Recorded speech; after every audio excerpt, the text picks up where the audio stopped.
From author Brian K. Morris comes a classic hero in a high-flying, fast-paced, and action-packed steampunk adventure. The original Skyman battles the Master of Steam with an introduction by comics icon and historian Roy Thomas. A Rising Tide, an Ace Comics publication. Available now in print or digital format on Amazon.com.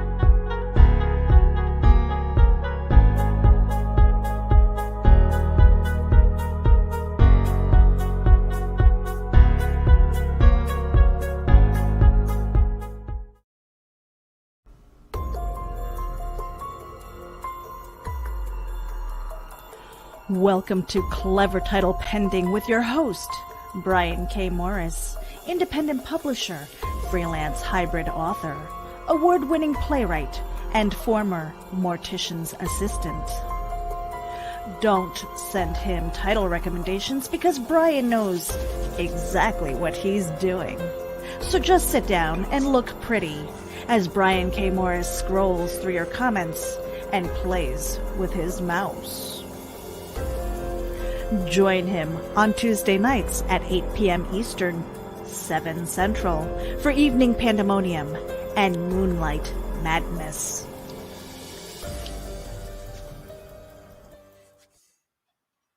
Good evening, everyone. How the heck are you? Welcome to another episode of Clever Title Pending, and as always, it's a very special episode. We've got somebody really cool with us tonight, Mr. John C. Bruening, who we're going to bring out in a moment here. But anyway, thank you all for watching this, whether it's live where you can interact with us or on the rerun. We appreciate you all. And also to our people who are listening to us on iHeartRadio, Amazon Music, and Spotify, and other podcast platforms, we appreciate you all. Thank you for being here. And as always, I'm your host, Brian K. Morris. And if you're watching us on Facebook, whether it's on the Rising Tide Publications page or Indie Event page, please give this video a like if you would, and also please give a like to the page that you're watching this on because it helps us with the evil algorithms that we fight against constantly in this for the name of good. But anyway, and also if you're watching us on YouTube, please give this video a thumbs up if you would. Also, pardon me, please subscribe to the page because, again, it helps us so much. It costs you nothing. Also, be sure to ring that bell so you'll be notified of any future appearances we make on our channel, whether it's there or Geek Insider.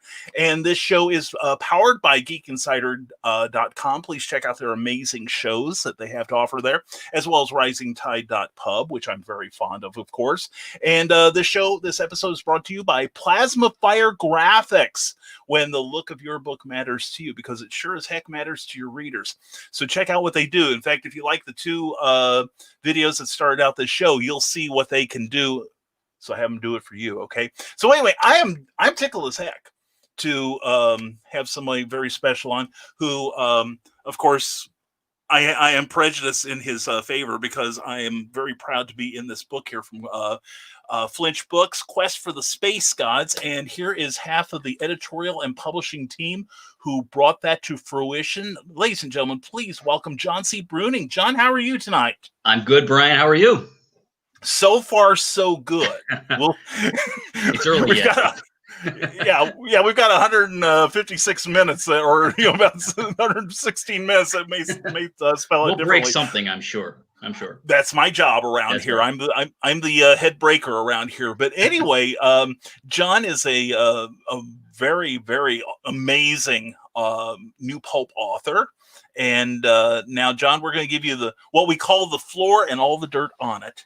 We're going to allow you to tell everybody who you are, a little bit about yourself, and how they can find you if they want to stalk you mercilessly. So, John, take the floor. Who am I? Who the heck am I? Well, I don't know about amazing. You said amazing. That's kind of a strong word. I'll settle for mildly awesome, or just charming and pleasant. I don't know. Let's see. Who am I? I'm the guy who writes. I'm the guy who writes adventure stories. I am one half of Flinch Books, which, as you and probably some folks know, is a small press publishing venture out of Northern Ohio. I am in the northeast corner in Cleveland. Jim Beard, my partner and friend, is in the northwest corner in the Toledo area. We've been working together for about, I want to say, 5 years now. I think we started very early in 2015, so I guess we're getting close to 6 years. We've published to date. We have published 9 titles. We currently have a number of other titles in the works that folks will be seeing in the next 12 months. I am the author of the Midnight Guardian series, which began in 2016 with a book called Hour of Darkness, which I am holding in my hand. 2016. This is my debut novel. It is takes place in a fictional town called Union City. Is the story of an assistant district attorney who puts on a very piece of high-tech equipment and takes on a sociopathic crime boss and saves his city from mass destruction. And that book was followed in 2019 by the second Midnight Guardian book called Annihilation Machine, which is the follow-up. It takes place 2 years later. The stakes get higher when the Midnight Guardian has to take on a evil Nazi scientist who is building a doomsday weapon, and he's pointing it right at the city of at Union City. So those are my 2 books. Book number 3 is in the works, which will be coming out on Flinch Books. Hopefully, the plan as we know it right now is late next summer, in the late summer or fall. It's set at Christmas time, so we want to make sure we have it in time for the holidays next year. We've also published a number of anthologies. We're currently working on a couple more. There's lots going on in the Flinch pipeline right now. So I was just saying to Brian before the show started, this is probably the busiest I've ever been in the entire time I've been writing. It just I've got about 3 or 4 projects going on right now, and I'm going to be hustling all the way through the holidays and into the spring. So that's got a lot of stuff keeping me busy. As far as the backstory, I've been writing professionally for, 35 years. I started out as a journalist in the mid-1980s. I did that for about 15 years. I worked for some weekly newspapers here in the Cleveland area, worked for some monthly business magazines, also published out of Cleveland. And then I transitioned into marketing sometime around 2001. I did marketing for an independent record label here in Cleveland. Was there for about 7.5, 8 years. Did a lot of freelance work in between there. And I currently do marketing for a very large, very old company in Cleveland that makes welding equipment, actually. Been doing that for about 7 years. So this is kind of how I make my living. I've got the day job where I do the marketing, and after hours, I work on my books, and I enjoy every second of it. So I just keep doing it until I can't do it anymore. That's my plan, such as it is. I guess that's my story. I'm sticking to it. And I would think you should. It's a good story. Now, a number of writers that I know, myself included, got their start in like nonfiction. Yes. Like I have a journalism background too. Do you find that your work in other areas such as promotion and different industries, in fact, like records and what you're doing now in newspapers, do you find that informs, gives you a certain amount of gravitas when you write about it, or does it enter into your work at all? I think it does. I mean, I keep thinking, people have asked me that before, and I keep thinking of Hemingway, who started out as a journalist. And I don't want to compare myself to Ernest Hemingway. That would be foolish at best. But, I think there's a lot to be said for just, cutting your teeth as a writer, just as an information, a fact gatherer, as somebody who just assembles information, assembles facts, and weaves them into some kind of a narrative. That has certainly, that's what I did for the first 15 years of my career.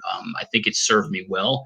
Some of the characters that I enjoy writing now, some of the favorite characters that I enjoy writing are the journalists, the guys, in my case, it's the guys who just, there's a character in my Midnight Guardian books, Bart Maxwell. His nickname is Max, and every time he shows up on the page, I enjoy his dialogue. I enjoy just telling that guy's story. He's just this wise ass, wisecracking, smart aleck journalist, and kind of mouthy, kind of cynical, kind of irreverent. Everything I like, So I enjoy writing that guy because I enjoy the whole.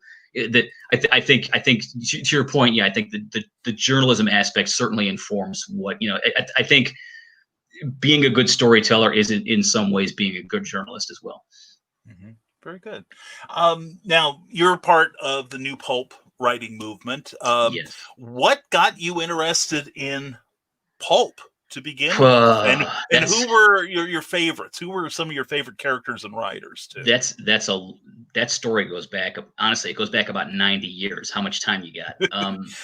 We got play. Oh, by the way, we better behave because we got somebody that showed up. We got a lot of saying hello, but good evening, Jim Beard. How you doing? Jim Beard. The stakes just got higher. Jim Beard here, my partner in crime.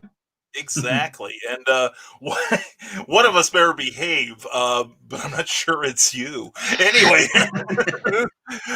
your Pulp influences. Yes. Tell us a little about those and why Pulp over anything else. Well, let me see if I can give you the short version, because like I said, it goes back 90 years. A lot of what I do now, a lot of what I write, a lot of what I read, a lot of what I watch, a lot of the entertainment that I consume as an adult was sort of handed to me across the generation from my dad. He was born and raised. He lived his life in Cleveland. To the best of my knowledge, I am like a fourth generation Clevelander on my dad's side. Nice. But he was, as a young kid, he was born in 1929, just a few months before the stock market crash. As a young kid, he grew up during the Depression, and he came of age during World War II. And when he was young, he spent a lot of hours in front of his radio, listening to the radio dramas, The Lone Ranger, The Green Hornet, Jack Armstrong, All American Boy. He loved The Lone Ranger. I mean, to the day he died, he loved The Lone Ranger. He spent a lot of Saturday afternoons at the local movie house, watching Westerns, watching cliffhanger serials. He was extremely well read. Anything from the classics like Robert Louis Stevenson and Alexander Dumas to Edgar Rice Burroughs. He read the Pulps. He read amazing stories. I think he read Doc Savage in the Shadow. I'm not certain of that. He read comics. He was reading Captain America when Captain America was brand new.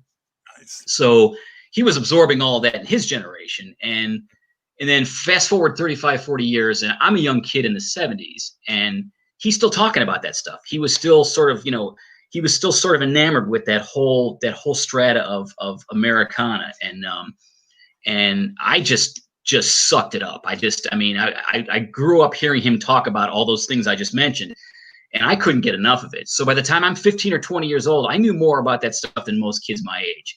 So, if I was 25 years old and I mentioned the name Doc Savage to one of my peers, they wouldn't know what the hell I was talking about. But I was dialed in. I was dialed into Edgar Rice Burroughs' Tarzan stories, his stories, his Mars stories. I was reading all that stuff when most kids my age were not. Now, and granted, at the same time, I was also consuming a lot of the stuff of my own generation, a lot of stuff that was on TV, and a lot of stuff that was, in the theaters. So I was sort of this hybrid of like my contemporary entertainment and the stuff that he was watching and reading and consuming in his generation. And it kind of all mixed together, and it became part of my own DNA. And so by the time I decided I wanted to start writing some fiction, I just gravitated to the kinds of stories I was most interested in. And it was those very things. It was the kind of stories, it was that high stakes, high adventure, the fate of the world is in the balance. One hero against a million, and his back's against the wall, and just the time is running out, and he's got to save the day. And that's the kind of story I always loved. That's this kind of story I always wanted to tell. So that's kind of what brought me to where I am. Very cool. Very cool. And among our and hello to everyone who has shown up. Bobby Nash. Look forward to your question. Yeah, the award-winning Bobby Nash. Just heard about that today. Fantastic. Congratulations to Bobby Nash. Sincerely. Well done. Sincerely. Well done. Yeah.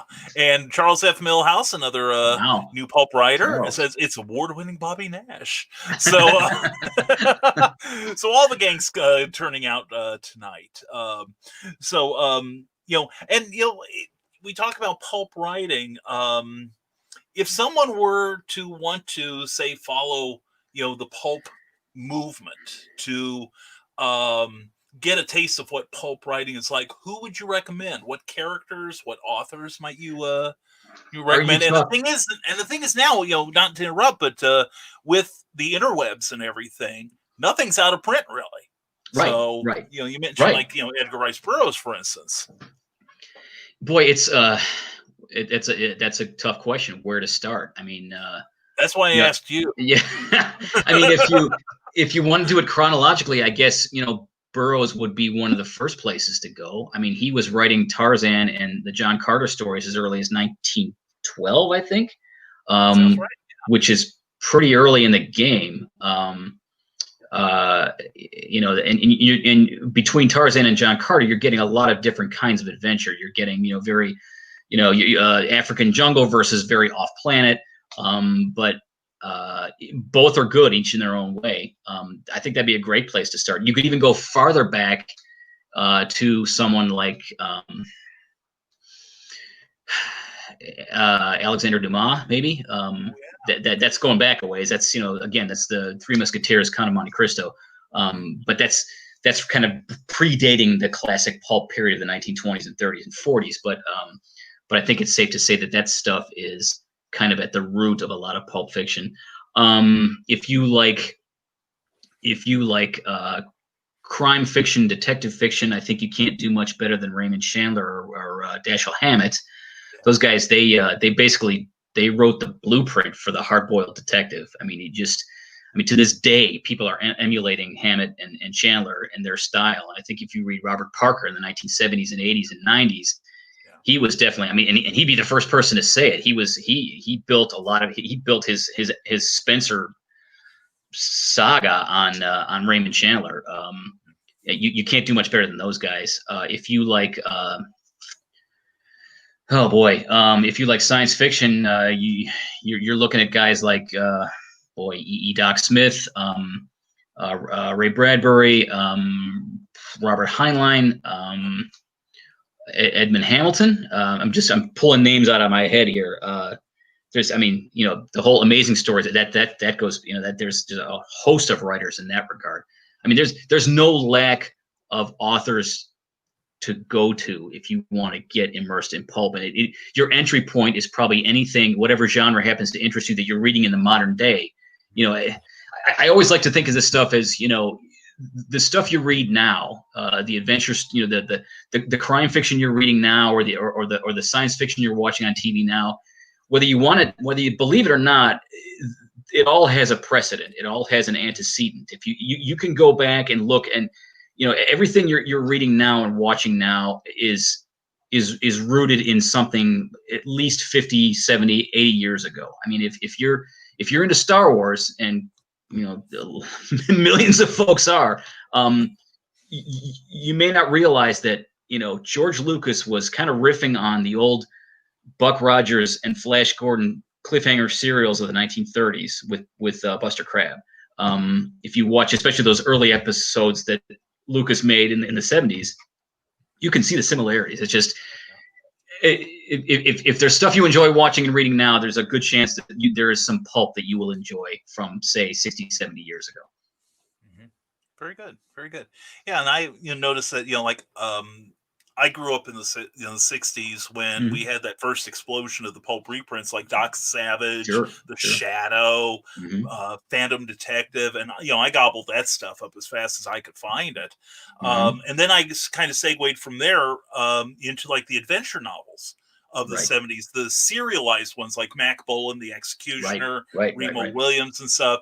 And it wasn't until later that I realized, like you said, their roots were sunk firmly Yes. in the soil of the old pulps. And that to me was always an exciting discovery process. Yeah. When I figured out that, for as much as I like this stuff right here in front of me being published right now, following that thread backwards to a prior era, prior decades, prior generation, you're realizing, this is what I'm reading now is all based on something that came before me by at least 30 or 40 years. I think that's when you really start to like understand the process, and you understand the sort of the arc of all this stuff. It has its own history. It's not just something that happened right here and now. Exactly. Now, Carl Witzman says, poor Mr. Bruening probably didn't know what he was getting into here. Yep, that's right. Now we've got it. I never do. I plunge and I just hope for the best. Exactly. And now we have our first question from Gospel Illusionist Jake Lindsay. What is your all-time favorite comic book? I assume we're talking about a particular title as opposed to a particular comic book issue. It's hard to say one. I'll give you a couple. Being from Cleveland, it's hard not to be a fan of Superman. There you go. It's such a rich story, not just the stories in the books themselves, but the story of how the character came about and the people who created him, and the somewhat tragic aspect of that story, but fascinating nonetheless. By today's standards, he probably is considered by many to be somewhat trite, but I think of Superman as an idea that never really goes away and never really gets old. I think, he's just the latest incarnation of every generation. Every generation has its hero. Every era has its hero. The Greece had the Greece had Hercules. There's always that one iconic character we look up to and say this is the hero. This is the great leader, the great bringer of justice. Every generation has that. In addition, I would say I was a big fan of Iron Man as a young kid. I a little less so on the big screen. I remember Tony Stark before he was written as a sort of a narcissistic punk. He was he wasn't really that when I was reading Iron Man comics in the 70s. That's sort of a persona that sort of writers have sort of developed around him over the last couple decades. Other comics, Captain America. Although I think I enjoy him more on the screen than I do in comics, but certainly, again, he was and is an ideal that represents something larger than himself, which I think is what makes a great character. Just the idea that it's a character on a page, but it also he or she also represents something greater than themselves, and that's always something I kind of enjoy. So I'd say those three are probably the ones that I always admired most. Good choices. And now we just finished National Novel Writing Month yesterday, and I'll come clean, I didn't make it. But do you participate in that? I know some pro writers kind of look down at National Novel Writing Month because that's every month. We got 12 of them a year for us. But do you participate in that? And did you participate this year? Well, it depends on how you define participate. And I'm not trying to be dodgy here. Some people take it very seriously. November 1st, they get started, and they start the sprint and they just go. Chances are good that by the time I get around to November 1st, I already have something started, but that's the month when I try to commit to it even more and just say, okay, I'm going to try and make some headway here because this is supposedly the month when everyone's working on their novel. So I'm going to be working on mine, and I don't make any commitments to be done by November 30th, but my hope is always whatever novel I happen to be working on at that point in the year, I'm going to dig in hard and see if I can make some real progress. Now, having said that, this year, I wasn't able to do that because I've been working on some other things for some other anthology projects that I was already behind on. So I figured I had to take November to just get my rear in gear and just get some words on the page with those. So this year I can't really say I participated wholeheartedly in Nano. but I'm a proponent of it. I don't look down on it at all. If it's a way for people to get focused to write their novel or a substantial portion of it, I'm all for it. I think it's a great idea. Yeah. That's true. That's true. And Jim Beard is going on the record as saying best publishing partner ever. Wow. Well, I'm humbled. How many publishing partners have you had, Jim? Check his basement. No, in all honesty, and not just because Jim just said it, I would say the same about him. I've said in the past that being around his energy and enthusiasm has really like lit a fire under my writing process. When I met Jim, I had the first Midnight Guardian novel was kind of like half done in the drawer, not really moving very fast. And he came to me and said, I really need a partner because I'm starting this venture and I feel like I'm kind of like not getting a lot of traction because it's just me. He said, I could use somebody to help me provide the kick in the pants when I need it. And he said, and by the way, it could be a venue for anything you're working on. And I thought, okay. And yeah, it's been a fun ride. There have been some bumpy periods, certainly. Well, we won't get into that, but there have been some bumpy periods for both of us. But I've been having a lot of fun. I think he has too. I think you mentioned the Quest for the Space Gods anthology. That is a. Are you in that book, Brian? Yeah, I'm writing under the name of, let's see, who did better than I did. I'm all six of the stories. Oh, okay. No. But, I take a lot of pride in that book because that was the one anthology that book literally. I mean, that was a project that it was so organic, and I can tell you I remember exactly how and when it came together, and I think I wrote the introduction to that book, and I explained that process. Jim and I were at Pulp Fest. I want to say it was 2017. Okay. And we were talking about, we had to come up with an idea for an anthology. And we were sitting at our table in the dealer room, and he had his notebook out, and we just started spitballing. What about this? What about this? And I think it was me who said, what about Ancient Astronauts? And I've never seen his eyes get bigger. It was just he was sitting in a chair and I was standing over him, and he just kind of went, and he went back to his hotel room like that afternoon, presumably to take a nap or something. And I ran into him later that evening at one of the evening events, and he comes up to me. He says, "Okay, I got it all planned out." It had only been like 3 hours later, and like the guy had just sort of just mapped out this whole plan, and it was fun. It just kind of took on a life of its own, and we got some great writers and came up with a really good product. I was and am very proud of that book. It's a great looking cover by Mark Maddox. Great writers inside. It's a. I always thought that cover had the guy in the cover, the image of Conrad von Honig, has a sort of a Steve Austin look about him. Yes, it does. Yes. Very much so. That's the first thing I thought when you guys showed this cover to me. And yes. I have to admit, I understand Jim's enthusiasm because, I read the prospectus on this when yes. I was going to pitch an idea to you guys, and I just kept coming up with the idea of Carl Kolchak with a worst case of Asperger's. Going around doing heroic things, yes. and preparing us for the return of the space gods and everything. And I have to say, and I'm not saying this because you're here and Jim's here, but this is honestly one of my favorite current characters right now. You have to be old enough to remember Eric von Daniken to really appreciate the sort of the genesis of that project. It just because Jim and I, we are pretty close in age. He will always be the first to tell you that I am older than he is by about a year and a half. But we both remember. Both can get off my lawn, okay?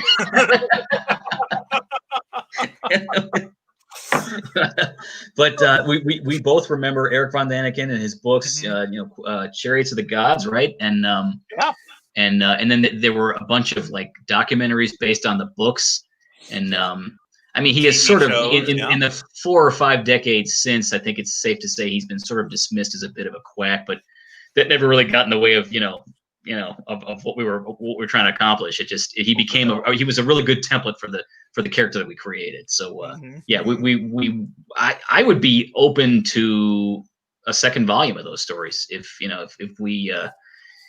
there were enough interest from writers and readers. I would be all for doing a second volume, because we kind of, as I recall, the last story of the book is pretty open-ended. It's not like, okay, we tie all this up and it's all nice and neat in a package, and everything has been solved and resolved, and everything's good. It's pretty open-ended by the end of that book. So it could easily be segue into a second volume.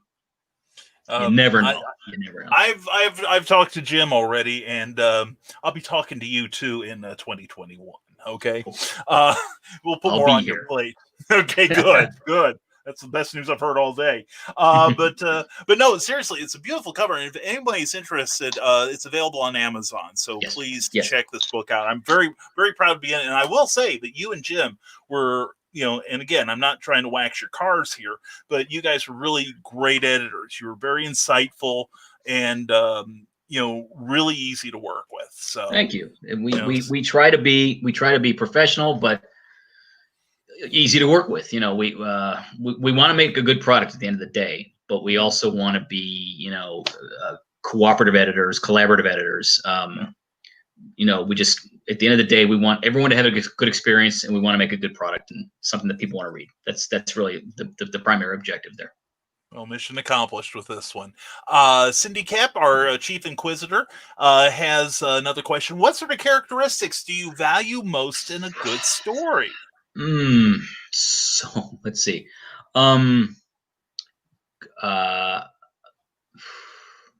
Okay. To me, it comes down to three things. Solid plot, strong characters, well-developed characters that are multidimensional, and dialogue that moves the story. Dialogue that's natural, that's sort of, I've been told that my dialogue is good. I don't know. I have no perspective. I just write the stuff and hope for the best. But the way people speak in a book has to sound, to me, it has to sound like the way people speak in real life. And that to me is really important. It makes the character more accessible. It makes them more either likable or unlikable. So that's important. I said plot. In the kind of stuff that I write, action is important. It's just sometimes it's hard to do because it moves the action. I want the action to move really fast, and it's sometimes so fast that it's hard to write. It's hard to write things that move really fast because you have to you are slowed down by writing the words and reading the words. But that's the trick for me is just keeping the action sequences moving fluidly without letting the words get in the way, which sounds kind of counterintuitive, but I think there's something to that. You just have to find an economy of words to convey what's going on without getting too caught up in the words. Which sounds really kind of, convoluted, but I think there's some logic to it. No, it makes sense. It makes perfect sense. Cindy has another question. What is your biggest pet peeve? Now she has a pet named George. So, but when you're let's change the focus here. When you've edited other people, what stuff that crosses your desk? What is something you see that annoys you the most? And go ahead and say that I did it. No. It's I think it's either a failure to grasp or a failure to acknowledge the importance of the basic mechanics of writing. And I'm not talking about tone or style or any of those intangibles. I'm talking about things like spelling, grammar, punctuation, subject-verb agreement, the really basic stuff that you learned or should have learned somewhere around 6th or 7th grade. And I'm always kind of unpleasantly surprised that when people can't seem to grasp the importance of that, or there's an assumption sometimes that, well, the writer, I'm not going to deal with that. I'll let the editor take care of that. There are a lot of times where I feel like if I really had my druthers, I would send this thing back and say, clean this up. I try not to do that. I try to be a good team player.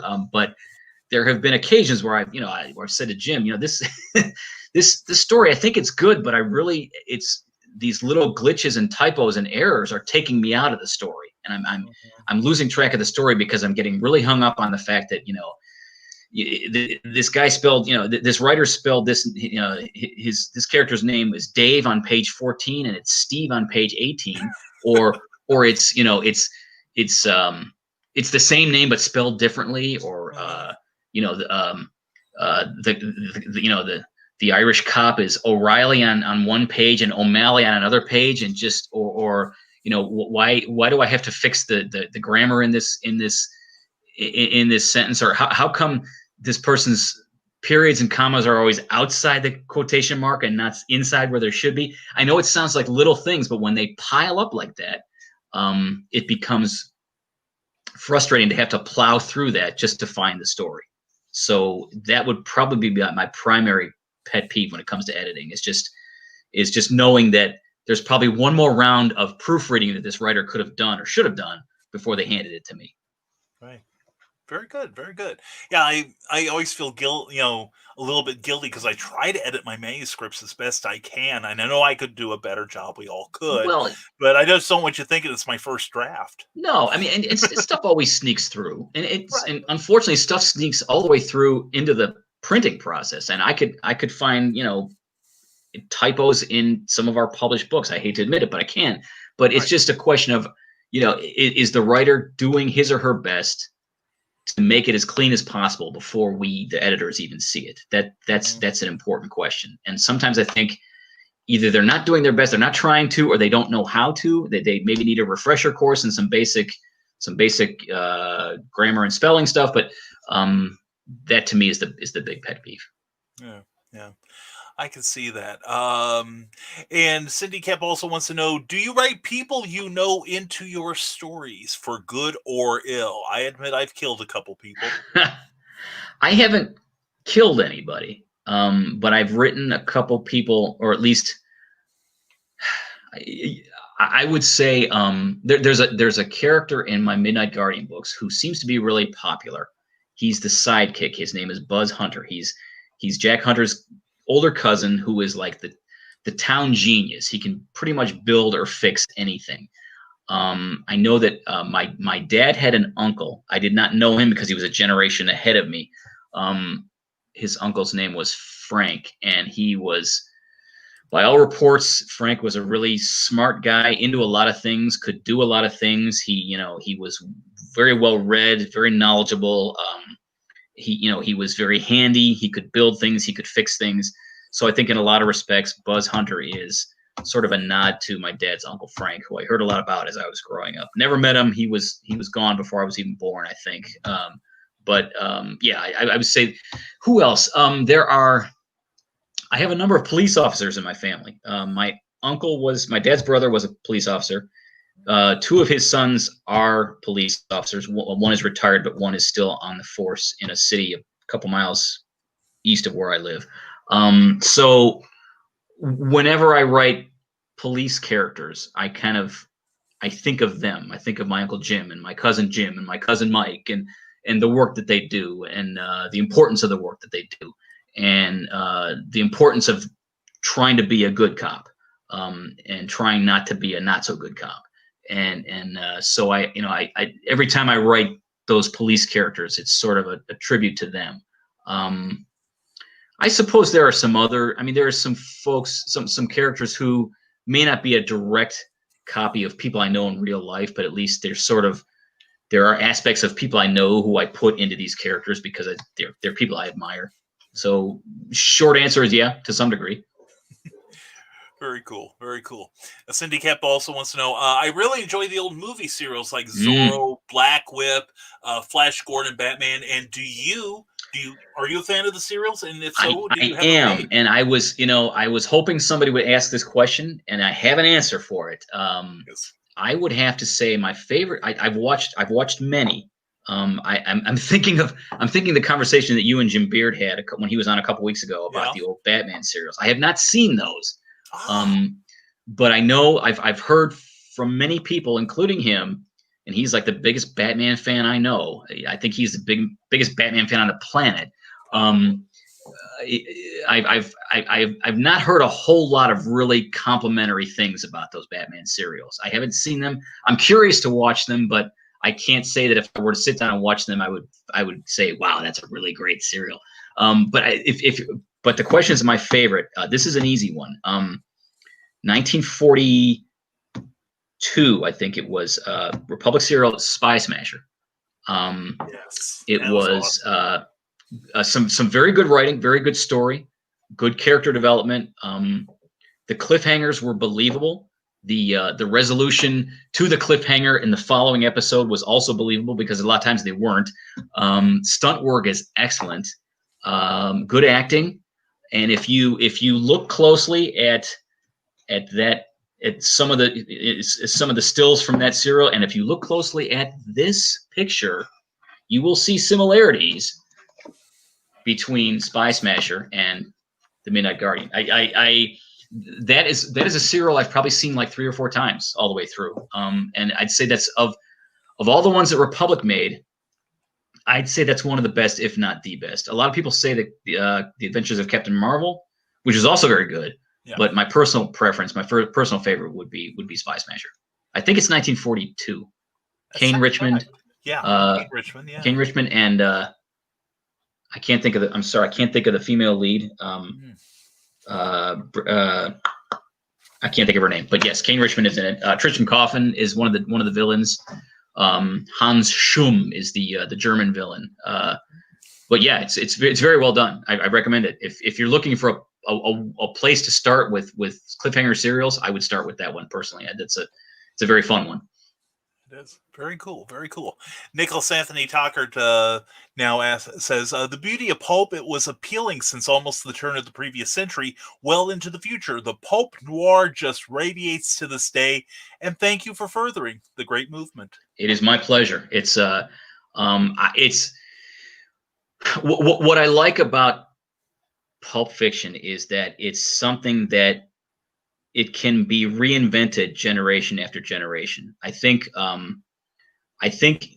as a writer, you do a disservice by trying to stick to these really hard and fast conventions that were typical of the 1920s. I think certainly it's a great place to start, but the reading public is a much different entity now than it was 100 years ago, and I think I think there's nothing wrong with bringing a few layers of sophistication that may not have been in the original Pulp Fiction back in the day, but I think there's room to sort of do more in the way of character development and do more in the way of a lot of people say, well, it's not a good idea to get really introspective when writing Pulp Fiction. I think that's generally I agree with that, but I think there is room to just sort of explore the character a little bit more than a lot of writers did back in the 20s and 30s. I think there's room, and there's good reason to just get inside that person's head a little bit, and it's figuring out a little bit more about what makes them tick and what motivates them to do what they do, as opposed to just saying, well, he's the hero because he's the hero. Well, why is he the hero? What is it that compels him to do what he does or do what she does? I think there's room now. There's more room to do that than there might have been back in the early days when guys were hammering it out, penny a word. That's very good. That's very good. Yeah, and it's not a bad thing to inject some more heart into it. And you mentioned some like new Pulp characters that I like Sergeant Janus or Conrad von Honig or Captain Hawkland by Charles F. Milhouse. You get into their heads a little bit more, and it makes them a little bit more relatable. I think that's more than okay. I think I think there's a segment of the readership that just wants show me the hero. I want him to show up, or I want her to show up and take care of business. And I don't want to know a whole lot more. I feel like I can't speak for any other writer, but if I'm going to sit down and write characters, I want to know more about them. I want to know what makes them tick, why they are who they are, why they do what they do. It's important to me. I can't just tell a story with this sort of one-dimensional character showing up and saving the day unless I understand why he or she wants to save the day. What compels them to do that? What do they have at stake that makes them want or need to do that, as opposed to, well, it's just what I'm supposed to do. I'm the hero. That's what I do. It's, well, why? What drives you to do that? That's the piece of the story I want to dig into more. Yeah. Yeah. And nothing says it has to be like a long treatise, like Mm. so many comic books of the 70s seem to do, where you had these long psychological examinations of why people did what they did, why they behaved as they did. But, you can boil down to the motivation of a Batman or a Superman or a Captain Right. America to a sentence, and just give it in passing and just keep moving with the story. So, Right. in my Right. opinion. Right. No, I'm thinking of a scene in particular in the first Midnight Guardian book where he's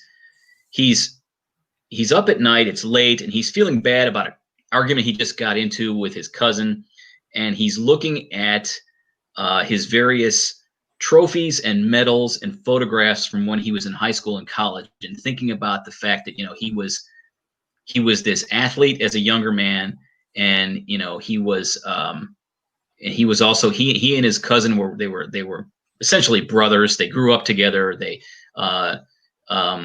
were well known in town as the two young kids who could just they were the two young whiz kids of Union City. But I needed about a page to do that. But I thought it was important to do that and just say, okay, this is why this relationship is important, because it's kind of what drives this guy. He grew up in this town, and he cares about this town a lot, and this town has done a lot for him, and he wants to do something for his city, but he wants to also have a good relationship with his cousin. And I think it's okay to spend maybe a half to 3/4 of a page delving into that a little bit. I don't think there's anything wrong with that. No. That's cool. I like that. And if you haven't bought the Midnight Guardian by now, you should be going on Amazon right now and getting it. I have a daughter in college. Buy my books. There we go. Buy two. Mm-hmm. College is expensive. And Sarah said, now we're gonna. There's a little conversation going on here. Sarah asks, "What's the difference between a serial and a series? Are they the same thing?" And Cindy Kep says her opinion is that serials have cliffhangers to connect the pieces of a single story, while series are connected but self-contained stories. Would you agree with that, John? Not well. If you talk about, okay, a serial, as I understand it, is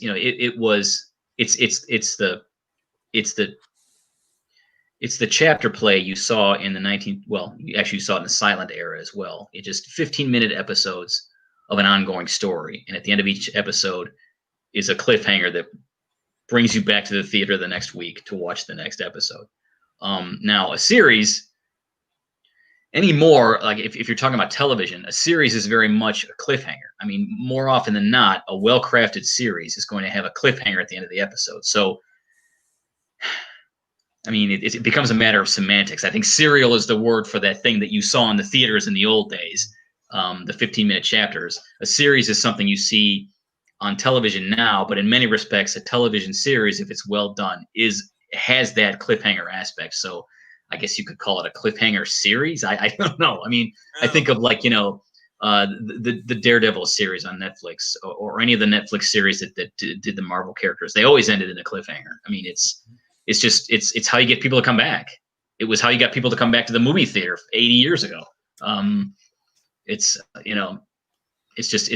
part of the storytelling process that television producers and writers are doing now because it worked so well then. Mm-hmm. That's true.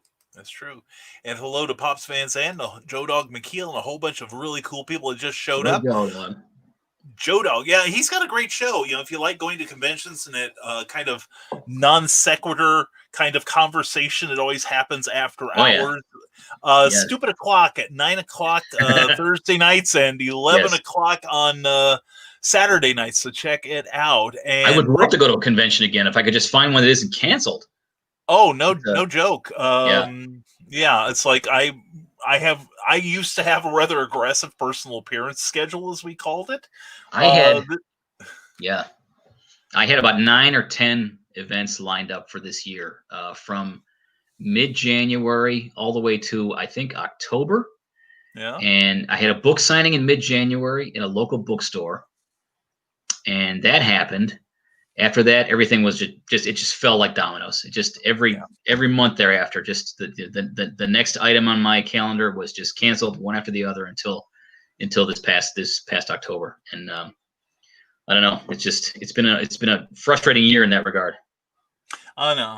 I hear you. My year started about the same way. I had a couple of appearances in January. I had a small library show in early February, and then my next show was like September, and it was a paranormal show.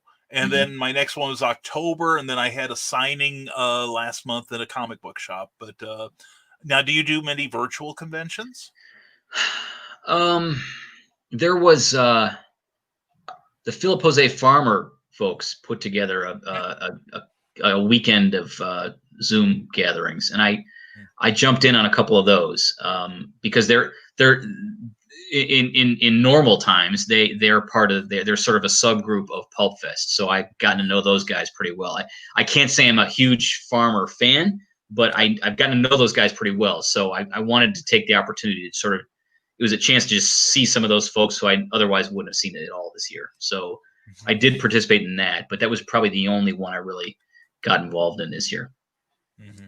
I get that. And Rick Bradley, another up-and-coming writer, says, what is one thing you regret not doing when you first started out writing? I regret that I didn't start earlier. I was writing fiction as early as the mid-'80s, right after college, but it was just sort of something to do until I could find a real job. And then once I did start working full time, the fiction thing kind of went by the wayside. Although there was something, I think, some kind of really bad detective novel that I wrote in about 1990 that's still sitting in a drawer somewhere. A friend of mine found it in her attic I want to say about 4 or 5 months ago. I get this note. It's a message on Facebook from this friend who I knew back in the 80s. And she said, I found this in my attic, and it's a picture of like the opening page of this thing. I said, burn that right now. It's just, please. I'm embarrassed that you even own a copy of that. And so there was that. And then like I dabbled in it here and there, but I didn't start getting serious about it until, well, the first Midnight Guardian book took, I think, 7 or 8 years to write. Largely because when I started, I had 2 little kids. I had 2 parents who were whose health was failing, and they were kind of getting into the end of their lives. Right. So, I could kind of work on it when I could, which was not very often. So I didn't really publish anything until I was like 51 or 52 years old. I really wish in hindsight that I had gotten more focused and more serious earlier, and maybe, push that time frame up to maybe my 30s or maybe my 40s. But, it's 52 feels like a late start. So I feel like I have to make up for lost time now. Yeah. I didn't get my first book out till I was 55, so I understand. Yeah. And it's one of those things you just have to focus. Yeah. Yeah. So that's good advice, folks. Don't wait. Yes. Don't wait. Seriously, I think it's important. If you have any aspirations like that at all, just find a way to make some time right now to whatever degree you can, because it's not you don't find the time to write, you make the time. Because if you keep saying I have to find the time to write, you never will. You have to just make a conscious effort to carve it out and tell your significant other, your spouse, or your family, just say, guys, I need a couple hours on these particular days of the week to do something. And otherwise it just, decades will go by and it won't happen. Yeah, hope you're writing this down, people. Seriously, it's great advice.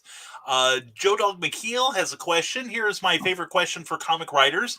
What would be your dream comic to take over, and what would you change? Now, do you still follow comic books? I know you said you did read them. I don't. I stopped reading comics somewhere around my early to mid 20s. It was, the reasons were financial as much as anything else. I think both Marvel and DC Marvel started doing it first, I think. started doing this thing where like these crossovers where if you really wanted to follow a complete story arc, you had to buy like 15 comics a month or 15 a week or whatever.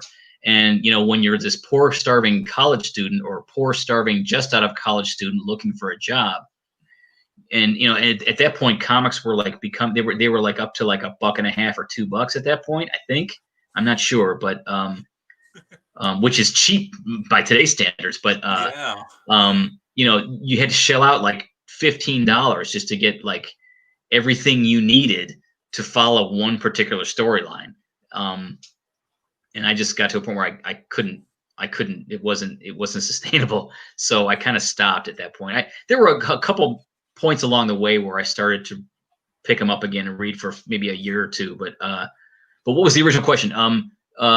Dream comic takeover, and what would you change? Assuming you would.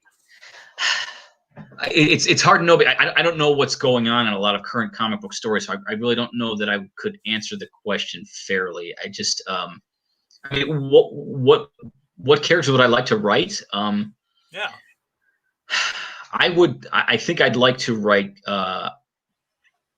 I wouldn't mind writing Captain America. I wouldn't mind writing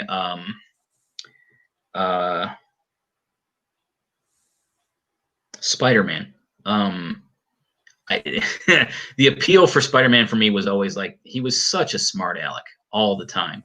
Even in the face of grave danger, he just found a way to like, and I suspect it was like, and I think a lot of the writers did it as a way of, this kid's terrified.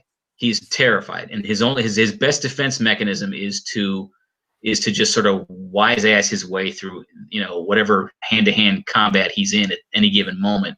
I think that's why Tom Holland has done so well in the movies, because I think he gets that, or at least the people writing his character get that. Who else? I think those two. I can't think of any other characters at the moment off the top of my head that really kind of inspire. I think it's those two that I find the most interesting. Yeah, those two. Okay. Well, Charles F. Millhouse asks something similar. John, do you have a character you'd like to write for, and why? Let's cast this a little wider. Is there a character that you would like to write, say, in TV or movies or new pulp? Or I've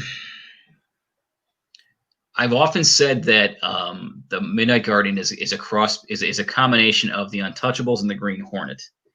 I think I would like to write the Green Hornet.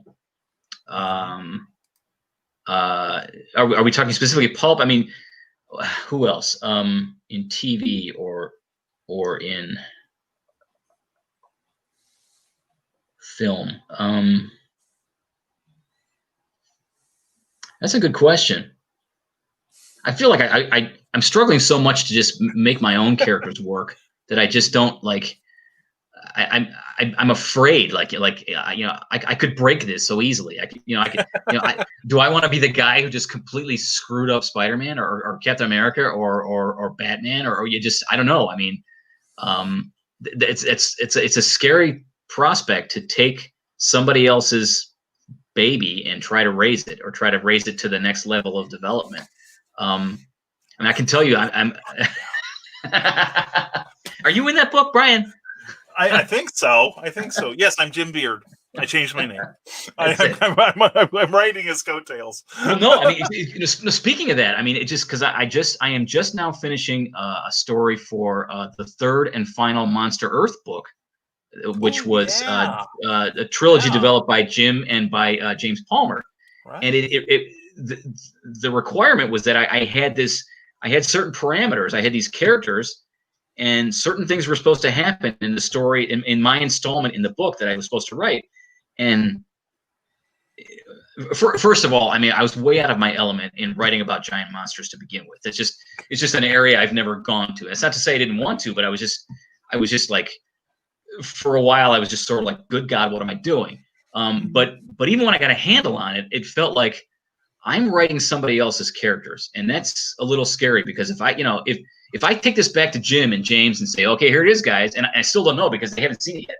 I say, here it is, and they kind of go, yeah, that's really not what we had in mind, then that's gonna blow a big hole in everything and, probably delay the whole damn project. But so yeah, I mean, on one hand, yes, there are characters I would like to write, but it's a scary prospect for me. Just the idea of taking somebody else's work, especially if it's a work that goes back several decades, and somehow making it your own. I'd like to try it, but it's a little bit, it's a daunting concept. Yes, it is. I hear you complete. And Sarah says, I love John Bruening's big smile and laugh. Uh-oh. You've Thank got a you. fan. I've heard that before. The smile thing and yes. Yeah. It's genuine. It's real. I'm a happy guy. Just ask my wife. Just a happy guy. Mm-hmm. There we go. And now that we've got something on here that Sarah likes to see me do, and it's lick the spine. Oh my God! Great books. I saw you do this before. Are we going to go through this exercise again? Oh, good Lord! We don't have to. I'll leave it up to you. It's your show, man. I just, it's your show. Give the lady what she wants. I shouldn't have said it that way. Yeah, really. Yeah. I just realized what I said in conjunction with what you just did, and it just probably isn't okay. Yeah, they're moving on then. Yes. Yeah, moving on as rapidly as possible. And yes, we do take dares here. And Ted Davies Artistry says, what is the best experience you have had as a writer? The most rewarding? Oh, boy. There have been many. I really, let me think of a couple, because there have been many. There have been moments, and still are, where I just go, wow, when did this happen? When did this become my life? There was a convention here in town.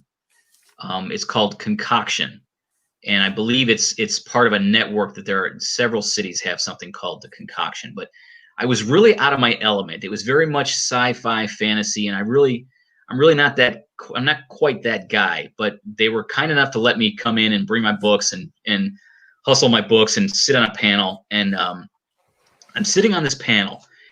And there's a young woman sitting in the front row, and I don't remember what the question was, but somehow I got to talking about a particular scene in my first Midnight Guardian book, and it's a rather gruesome scene if you've read the book.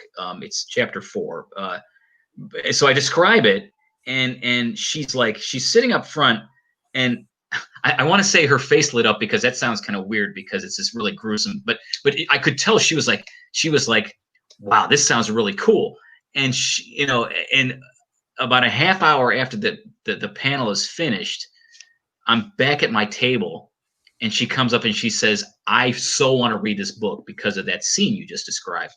And since then, she has she's contacted me a number of times. She just finished reading the second book, I think a couple days ago. And I guess I would call her a fan. But it just, I think another instance would be my cousin, who I mentioned a minute ago. He's a police officer, and he finished reading my first book, and there's a lot of police stuff going on in that book. And I see him once every couple of years at Christmas time, and he came up to me, and we're at this restaurant gathering, and he says, I finished your book. He said, John, it was phenomenal. Now, granted, he's family, so he's supposed to say that, but I'm thinking, this is a cop. This is a veteran cop. This guy, he's been on the force. I don't know exactly how many years, but it's been many. He's about to retire in the next couple of years, I think. And, I said, Mike, I probably got some of the cop stuff wrong. He just nodded he shook his head. He said, no. He said, it was really, really good. So, I'll take that. When a guy who does law enforcement every day reads one of my books and says, hey, this was really good, I figure I'm doing something right. So it's those moments like that where people you don't expect to connect with, you connect with, and they, it's completely unsolicited, people you don't know who just come up to you and say, I read your book and I really liked it. I was at Pulp Fest not this past summer, because there was no Pulp Fest this past summer, but the year before, 2019, and it was the first time I had the second Guardian book on the table, because we had just published earlier that summer. And a guy I didn't even know walked up to the table. He said, is this the new one? And I said, yeah. He said, I've been waiting for this. I had no idea who this guy was, but he just twice, he said, I've been waiting for this. Nice. I thought, wow, somebody out there has been waiting for my book. I mean, how lucky is that? I mean, just how many people get to say that? And if my readership is only 100 people, but it's 100 loyal people who are waiting for my next book, I'll take it. I'll take it. I mean, I hope it's more than that, but if somebody's willing to come to my table and say, hey, I've really been waiting for this next book, then I feel like I'm doing my job. That's fantastic. Yep. That is super. Now, Rick Bradley, you kind of touched on this earlier about the difficulties in editing, but what can a writer do to make things easier for an editor? Spell check. Do your, understand grammar, understand punctuation, understand the little or seemingly little but important mechanical stuff. It makes all the difference, because it reduces so much frustration on the editor. Because every time the editor bumps into a typo or a bad piece of punctuation or improper subject verb agreement, it takes their head out of the story, and suddenly they're not thinking about the story anymore. They're thinking about, I wish this person would get the grammar right. I wish they wouldn't do this with their commas and periods. And you're not thinking about the story anymore. You're thinking about those stupid little things. They're stupid, but they're important. And if you can make the editor's job easier, you stand a much better chance, I think, of getting your work farther along. Mm-hmm. That's true. I always look at it as the editor is the boss, and when you're working for someone, your job is to make their job easier. Mm-hmm. Mm-hmm. So that's how I I edit everything. I go through about 4 or 5, 6 levels of editing. Whether it's for me or for someone else, because right.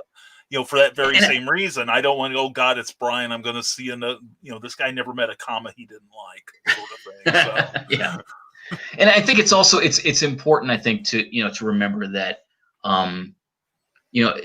unless, I mean, an editor is there for a reason, and chances are good, or hopefully, that the editor has some experience and some expertise and some credentials that put him or her where they are. And so if they're asking you to do something, to fix something, to change something, to revise something, they're asking for a good reason. And I've never experienced this myself, but I've heard stories about this where the writer will just argue and argue and argue. And I think maybe the writer should have an opportunity to say, well, I did it this way because. But if the answer is still no, it's probably no for a good reason. And if the writer is going to really dig in his or her heels and just say, well, this is my story, damn it. Well, it is, but if you want it to see the light of day, you need to just sort of work with us here, because it's not working for what we need. And I like I said, I've never personally encountered that with a writer. I've heard about people who have. I feel lucky that I haven't, but if you're the writer, you're wise not to put up that kind of a fight, because it could wind up hurting you in the end. Yeah, that's true. And make your deadlines. Yeah, yes, I believe that to be true. But at the moment, if Jim is still listening, or if he's still watching, I'm a bit late with something that he's been waiting for. So I really can't preach too much about that at the moment. So, but yes, generally speaking, yes, that is true. Yeah, and I should have had a anthology I'm editing out 2 months ago. So yeah, I'm not throwing stones, believe me, John. Exactly. Yeah. So it happens. It's 2020. Right. Deal with it. That's right. That's right.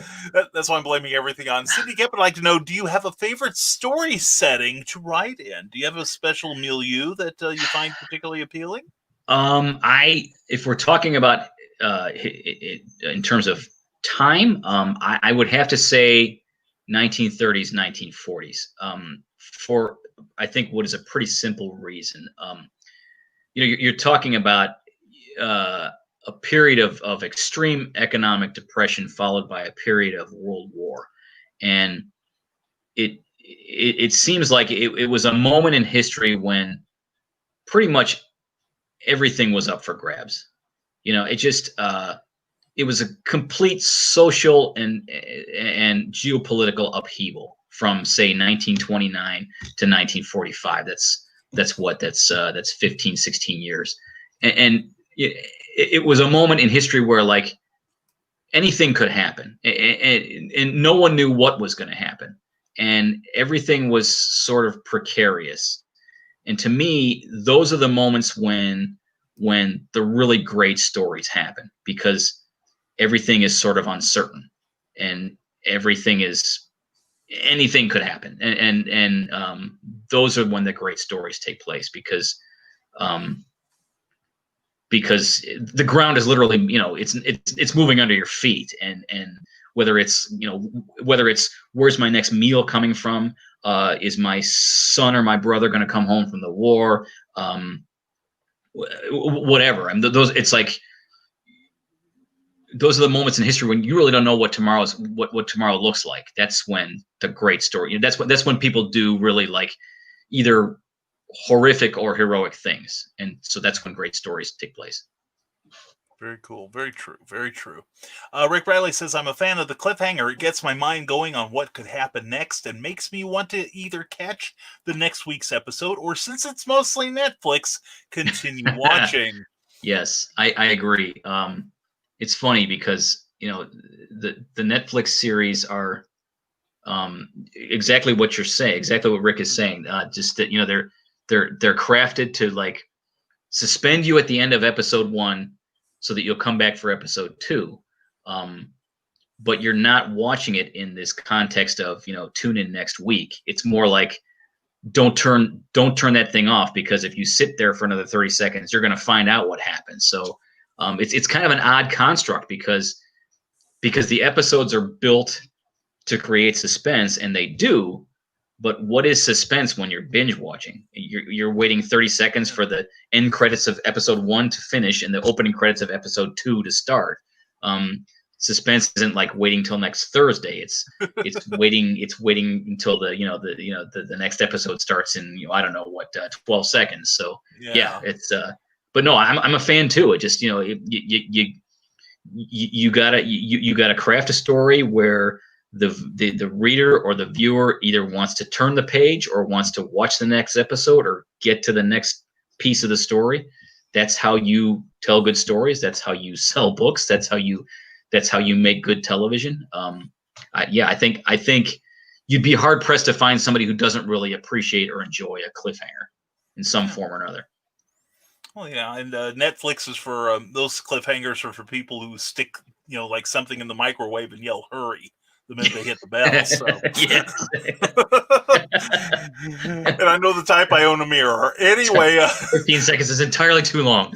That's right. Damn it, I want it now. Meredith Logren, who is behind geekinsider.com, who powers this show, she asks, are you a planner or a pantser? This is an easy one. I am a planner. I need to know where the hell I'm going. I need a map. Unfortunately, I'm the guy who has to draw the map, but I nothing disparaging about pantsers. It's a fascinating way to approach storytelling. I feel like if I were to do that, I would go down so many blind alleys and burn so much time not knowing what's going to happen next and what's going to happen after that and what's going to happen at the end of the story. Before I even start writing the story per se, I need to draw myself a map, an outline of, okay, here's what's going to happen in act. Well, I think about it in terms of acts, and I'll explain that in a minute. Here's what's going to happen in act 1. Here's what's going to happen in act 2. Here's what's going to happen in act 3. And here's how it's all going to end. I need to know most, if not all of that, before I even start typing out the narrative. And when I say act 1, 2, and 3, I'm talking about the classic 3-act structure, which I think most people know about. It's, certain things happen in the first quarter of the story, and then certain other things happen in act 2, which is like the middle half, and then certain things are supposed to happen in act 3, which is the last quarter. It's a framework that goes back literally thousands of years, and it's worked for a lot of people for thousands. I mean, Homer. I mean, if you read the Odyssey, it basically follows that structure. Some of the greatest motion pictures ever made follow that structure to some degree or another. I'm not saying it's the only way to tell a good story. It's the way that works for me, or it has worked for me. I'm sure I'll tamper with that more as I get further into my career, such as it is. But That's what works for me. That it's a template, so I know what's supposed to happen at the end of this piece, and the beginning of the next piece, and the end of the story. If I have some sense of what that's going to be, the writing part is a lot easier. It's not easy, but it's easier, and it's a lot quicker. If I were to do the seat of the pants style, I could make it work, but it may take me 10 years to write a 200 or 300 page novel. I know myself well enough to know that I would go down so many blind alleys that I would lose my mind trying to find my way back. Mm-hmm. Yeah, and look at somebody like Lester Dent, who has exactly, yes, yeah. I mean, he had his template was a little bit different from what I just described, but not a whole lot. And it seemed to work for him, obviously. So yeah, I think especially if you're going to be somebody like Lester Dent or a pulp writer back in those days when you had to crank it out fast, you needed some kind of a roadmap. Otherwise, you didn't have time to do otherwise. You had to be able to slam that thing out in maybe like I'm going to say 5 to 7 days or even quicker. You needed some kind of a template or some kind of a path to follow. Mm-hmm. That's true. Oh, and I'll vouch for it. And my story in Quest for the Space Gods, virtually everything I've written, since I started doing novels and short stories, has been kind of using the Lester Dent method. Mm-hmm. Because I tried novels before, but I wrote like you did. I wrote myself into so many corners and couldn't figure out how to get back out. But this way, I knew I could see in shorthand without investing a lot of time into it that whether I had a viable story or not. Right. So, and when I say outline, it's as simple, for me at least, it's as simple as maybe a paragraph for every chapter. Okay, in chapter 4, this is going to happen. In chapter 5, this is going to happen. And so your outline looks like maybe like 20 to 25 paragraphs. Each one is its own chapter. And then that way you know how to get from point A to point B to point Z. And then you can start writing. And yes, there's plenty of room and plenty of opportunity to change it up halfway through, but at least you still have a general sense of where you're going.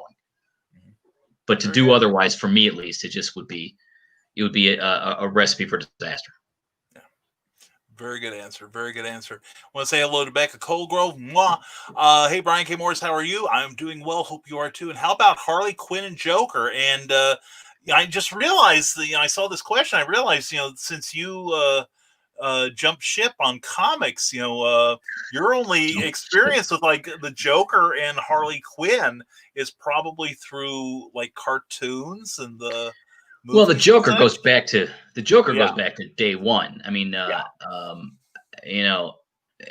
anybody who ever followed Batman at any point in history knows who the Joker. I mean, I often describe the villain in the first Midnight Guardian book as a cross between Al Capone and the Joker. Just sort of like this. Available on Amazon right now, people. Go get it. That isn't an elevator pitch. I don't know what it is. Yeah, I mean, Harley Quinn less so, but certainly the Joker, who is a fascinating character, no matter whose interpretation you're looking at, whether it's the early Batman comics, whether it's Cesar Romero, whether it's Jack Nicholson, whether it's Heath Ledger, whether it's anything you've seen in animation. Mark Hamill did a great voice work for the Joker. What's fascinating about the Joker is you know so little about who and what he is. And that was really the point that was driven home in the second Christopher Nolan movie. What does Alfred say? What does Michael Caine say? You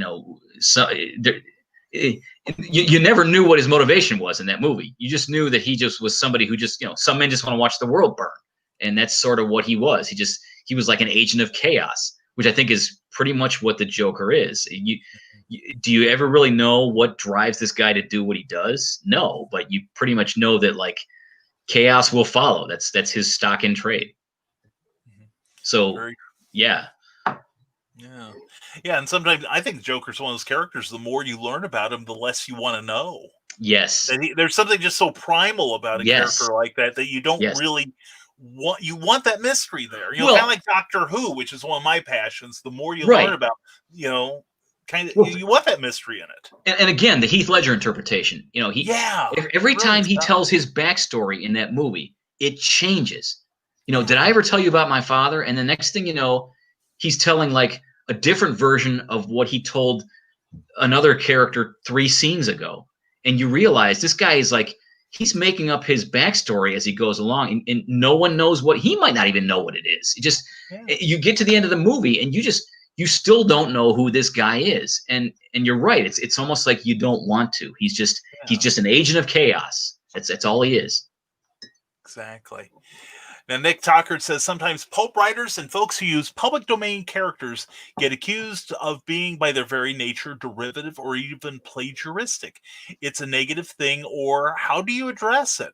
Where do you stand on revitalizing public domain characters, which is a big part of new pulp, because we've got like Domino Lady stories, the Sherlock Holmes series from Airship 27 and Prose Press and all. I personally don't have a problem with it. It's for reasons I mentioned before. I'm not saying I never would do it. I'm just saying it's not high on my list of priorities. I guess I'm more interested in creating my own characters that are sort of like in the style or tradition of those earlier characters.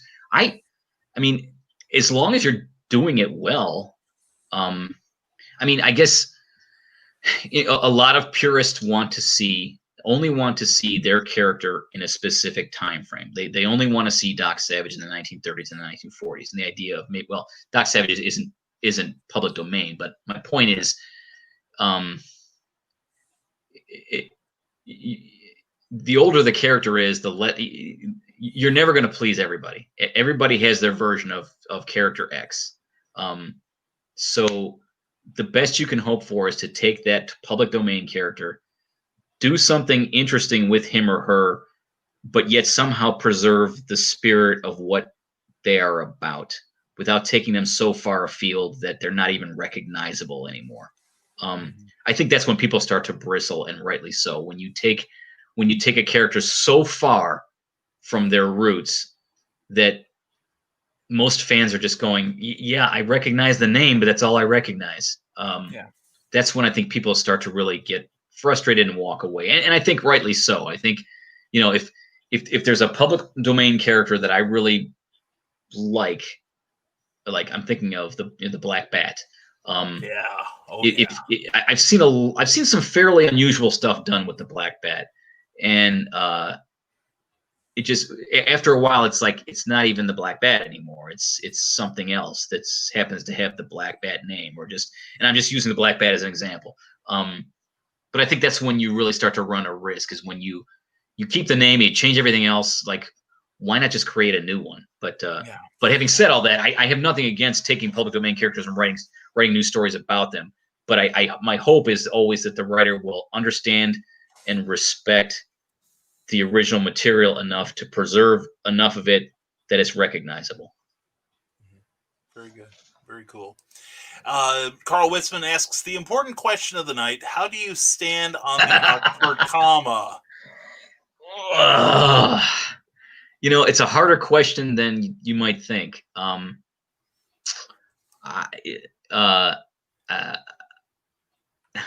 I think it's discretionary. I think there are instances where where you don't need it, but I also think there are instances where if you don't use it, you create confusion. I try to be consistent with it, but there are some times when I look at a sentence and I go, if I don't put it there, it's going to confuse the meaning of what I'm trying to say. So rules are, it's one of those things where I try to be consistent, and I usually am, but there are moments where I just say, no, you got to put it there, because otherwise it's going to mean something entirely different and it's going to confuse people. So those are the moments when I make exceptions. How's that for a sort of a Weasley answer? It's not really a definitive answer, but just, what can I say? John C. Bruening will be running for office soon, and no, I will not. No. Good man, good man. Let's see. Cindy Kemp would like to know, do you have a favorite writing techie tool? Do you I have any sort of technology or programs that give you aid and comfort in your mission? I've heard about several. I just have Microsoft Word, and there are I keep hearing about Scrivener, which I hear from what I hear could be helpful, but I've yet to pull the trigger. Do you use it, Brian? Yeah, I do. I find it an incredible plotting tool, and the fact is that I can draw in like all of the thing I find most useful, especially when I'm doing a story that requires a certain amount of research. Hmm. That I can pull in the research into Scrivener and have it Hmm. right there at my fingertips to refer to, whether it's a Hmm. YouTube video or an article online, whatever. But I can Hmm. assemble all my stuff there, and I find it really.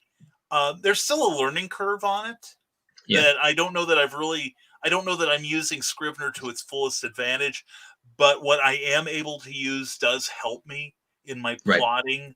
I still rely a lot on Microsoft Word That's myself. that's where I spend like 99% of my time. You know what I Yeah. could really use, and I don't know if Scrivener does this or not. When I'm writing something long form, like a novel, and it takes place over the course of several days, Mm-hmm. sometimes I lose track of how many days have gone by since this Yeah. story started. Like I'm on chapter 22, and character X wakes up one morning and decides blah blah blah, and he realizes, back when he had the meeting with so and so, and then I realized, wait a minute, how many days ago was that meeting? Because after Yeah. 22 chapters, I don't know, have 4 days gone by? Has a Right. week, it just, and if there was some kind of tool or mechanism that would help me keep track of that without me having to go back and say, okay, well, this happened on Tuesday, and then Yeah. the following day he had the meeting with the district attorney, and then the day after that he went to he thwarted the robbery, and it just, if there was some kind of tool that could keep track of that for me so I didn't have to, I would pay big money for that. You Does could make Scrivener do that? Scrivener do it. You can make Scrivener do that now, because I'm having to do this. I'm recently just taught myself the same thing, because otherwise Hmm. all my stories would take place in one day, and to hell with it. But that way the problem's solved. But no, I realize I've started putting in like my current work. I've got like, okay, here's the day of the week it started. Okay, then Hmm. here's the next day. Then two Yes. days later, I've Yes. even been putting in things like, what's the weather, Yes. to help as kind of like the background information, give it a little more verisimilitude. But the thing is, I've created that in Word. But the thing is, then I have to call up a separate document, get out of what I'm doing, call up Hmm. that one, and then refer to it, then change the Right. window, etc.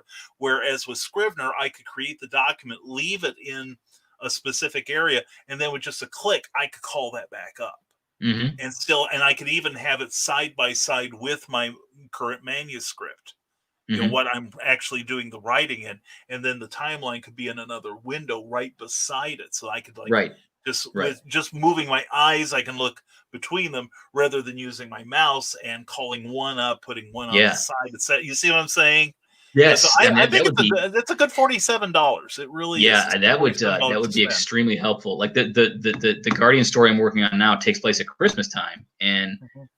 in 1938 to be specific. And I want to make sure I'm accurate, in terms of what day of the week did Christmas fall on Right. in Yeah. 19. And there are ways to figure. I mean, my phone will tell me that, but the calendar on my phone goes back to like the Battle of Hastings in 1066. But I can find that out easily. But just it's like, so building a story that leads up to say Christmas Eve or whatever. I have Right. to make sure that certain things are happening on certain days, so it times out so that the big climax is I don't know, December 23rd, December 24th, whatever. Again, it's some kind of a tool that could help me keep track of the days that are passing in the course of the story that I'm writing would be extremely helpful. Yes. Yeah, and I think Scrivener is very helpful in that regard, and it's got some good training in it. But Hmm. it's just that sometimes my projects come far enough apart that I have to redo the training, but that's more a Brian thing than Right. Scrivener's fault. So Right. it's that mayfly length attention span of mine. So, Yours but and yeah, mine I do both. I do recommend it though. I really do find it Yeah. very helpful. The one thing I do like about Word that I don't think Scrivener has is the text to speech feature. Okay. Because they always say that you should read your story aloud. Yes. But I've done theater, and so I found myself selling myself the story, including all of the misspellings, Yes. because I'm correcting them in my head. But when I have this very unemotional voice, yes, he said, I am so excited to see you. The total deadpan delivery, and and I also have a problem with my coordination of my fingers, form and from. Oh yeah. Yeah. You transpose letters and it's still a real word. It's just not the one you want. Right. So, but spell check won't catch it because form and from are two legitimate words. Right. Yeah, but having it read back to you will. Yes. Yes. So that's one level. I tell people it saves me a couple levels of editing. Just active listening to it. So that's my tip for tonight, kids. Anyway, it's about time Brian says something useful. But no, that's why I think between the two, I really like them both, and I do think you have a little more versatility in formatting with Word. But I still, for the reasons of the research and just having your reference material, including a timeline that's more readily available, I think Scrivener's a huge. I don't. And you can import it back into Word for your final formatting. Yeah, I don't mind jumping out of the program to do research. I don't mind that, but like I said, something to help me with the timeline and help me help me keep it straight in my head would be a big step forward, I think. Yeah, I'll have to look into that. Yeah, definitely. I'm glad I could help, John. Anyway. Anyway, Carl Wisman says planning also helps in case you do research and find out that something isn't going to work before you write half the work. Yeah. Yes. Totally agree. Yes. It's better to find the landmines before you walk out into the field and just, yeah. And before your readers do. Yes. And Carlene says, okay, maybe I'm strange. You're welcome here. But I don't consider research as planning, mainly because I actually use so little of it actually in the story. So, it helps. But anyway, and let's see if we got some more questions. And apparently the Oxford comma is obviously a big fight at our house. Who's winning? I was going to say, well, I know these two. No one is winning. And let's see here. Let's see. Going down, see if anybody's got any more questions here. And everybody's talking. And let's see. And Brian, how's Cookie's doing well? She's getting over her injury slowly, but she is. Carlene has a very good statement here. I always see, in quotes, my stories as movies in my head while I'm writing them. Do you do the same thing? I do. And I think most writers, I can't speak for everybody, but I think, we're living in an era where especially right now, we are surrounded by movies and television, more so in these last 8 months than ever before. And it just, and even in a normal year, I think the average, most writers by nature just are consumers of stories, not just in print. A lot of people have said to me, your a lot of people said to me, your books read like a movie. And I think it's just, that's kind of how I see the story. Probably because I've seen a lot of movies that are consistent with and resonant with the kind of stories I've always wanted to tell and write. So yeah, in my head, it's like, it's on a big screen and it's just, this epic action going on, this car chase, this gunfight, whatever. I would even go so far as to say I could name specific Hollywood actors who, if Hollywood were ever to ask me, I could make suggestions as to who could play these parts. funny, they haven't yet, but I'll be ready when they call. I know it's shocking, I know, but when they call, I will be ready. Yes. So yeah. To Carly's question, yes, I agree. I see movies in my head. I see them. I see them when the story's coming together. I see them when I go back a year later and read it, which I think is a good sign. If you still see the movie when you go back and read that story much later, I think that's a good sign.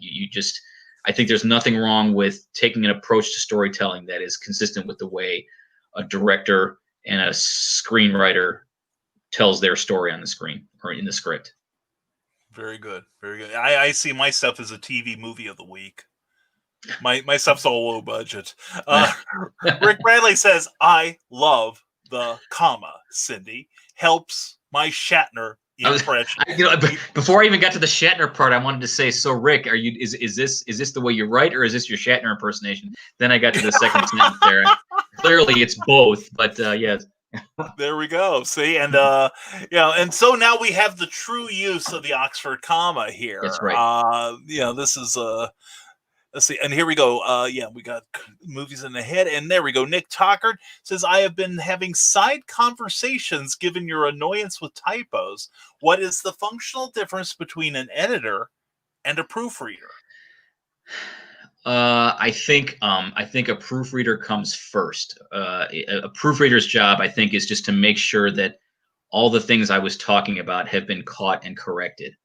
I think an editor is somebody who digs deeper and looks at the elements of the story and the way the story is crafted, and do various elements of the story balance out?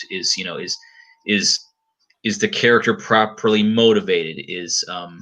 Does this scene make sense overall? And it's less about periods and commas at that point. It's more like, does the story hold together? Are there plot holes that maybe the writer didn't notice when he was writing it? And do they need to be filled? Again, is the Buick that the guy was driving on page 14, why is it now an Oldsmobile on page 40? That probably should be a proofreader's job too, but I mean, I think the editor is more about the higher level, does this story work, so to speak. By the time the editor sees it, the proofreader stuff should all be taken care of, because the editor is looking at the story overall. And does the story work? Yeah. Very good. And Carl Witzman has decided on the Oxford comma, saying, I'm the editor, I always win. Or should that be, I am the editor, comma, I always win? Ooh, burn. He got you there, Carl. Sorry, Carl. No, he's not. Anyway, Cindy says, most interesting thing you have researched in the course of your writing, your fiction. What's the wildest thing you've ever had to research? Let me think. Most interesting, I should say. Maybe not the wildest. It doesn't have to be. It's funny because, like, if you're going, my first Midnight Guardian book, the villain was somebody who was fascinated with explosives, and so I had to learn a little bit about, how does that work? What chemicals make a good bomb, or how do you build a bomb? And I know other writers, it's just like, so you start looking this up on the internet, and how soon before, like, the FBI is knocking on your door, like, or the NSA, like, we've been following we've been tracking your internet habits, and why are you looking up all these explosive chemicals and what? That hasn't happened. I haven't had such a visit, but I always wonder about that. Like, how soon before? Yeah, it just so yeah. I mean, to answer the question, that's looking up how to build a bomb is kind of not something I ever thought I'd ever be doing. Just recently, I was researching the terrain of South America in general and Brazil in particular, and it's about a story, a battle between about 4 giant monsters that takes place in the upper portion of South America, and I realized that there's a lot about that part of the world I don't know. That's a lot of rainforest down there. I know that, the Amazon River. But I had to get a handle on what was where. because when these giant beasts start, roaming through that part of the continent, I need to know what they're crushing under their feet, basically. So that was kind of interesting. What else? Those are the two. Just building bombs, and what would a giant monster do in South America? That's kind of out there. I can't think of anything more weird than that. Those are pretty weird. Yeah. Well, I figure my NSA agent drinks now because of Well, me. yeah, It's like, yeah. because Yeah. I had to research Vietnam. For Right. my Sure. story. Sure. Yeah. Sure. I will say that the second Guardian book, I at one point there's a scene where the villain gives this speech in front of a room full of people, and it's pretty. I mean, it's pretty dark, totalitarian, racist, Nazi rhetoric, and I had a hard time going there. I really, a friend of mine asked me a while back. She said, that's such an awful speech, and I said, I told her, I said, it's not as bad as it could have been, because I saved that for the last piece of writing I did for the whole book, because I just didn't want to do it. I had to go to a place mentally where I would say these awful things, and I even went as far as, like, I was looking up speeches by Adolf Hitler to see if I could find some kernel that I could use to start with. Like, what did these people talk about when they gave these long, angry rants about, the master race and the new order and cleansing the mongrel hordes, and it's just nasty stuff, and I didn't want to go there. But some of the research I did to try to get there was kind of weird. Like I said, I was looking up speeches or portions of speeches by Adolf Hitler, and didn't enjoy it. I just did not enjoy writing that scene, but it had to get written. And in the end, I don't know if I really got to the core of what I wanted to get to, and maybe I didn't, because I'm basically a decent person. I don't know, but I just as weird research goes, I would put that up there pretty high on the list too. Mm-hmm. Yeah. Well, that's the thing. A lot of what writers do is, when they revisit certain portions of our past, that there's stuff it creates some uncomfortable conversations now. Yes. Mm-hmm. Whereas at the time, people didn't think anything of that. Right. And right. And the fact that it does bother you speaks well of you. Well. But it's stuff that if you said, I wrote this terrible thing about racial inequality, and I didn't think I went far enough. Right. Matter. It's that becomes a delicate conversation. How do you address some of those issues of the past and address them in a way that's just, and that's but yet, I don't know. I mean, that's a long conversation. It's a long and complicated conversation. It is. It's a conversation worth having. Absolutely, and it might be something we should do on this show. Sure, sure. But it's not, because not everything is as well. It's not really clear cut now, but right. It was certainly less. And it was, in a way, it was clear cut back then, but they were wrong. Mm-hmm. In a lot of cases, and that's something as writers, it's not our. I don't know that it's our place to, cover it up, because it did happen. Right. But it's how we present it, where we can't be glorifying a lot. At least acknowledge it for what it is, and just say, okay, this is the way people wrote in those days, because this is the way people thought in those days, and there it is.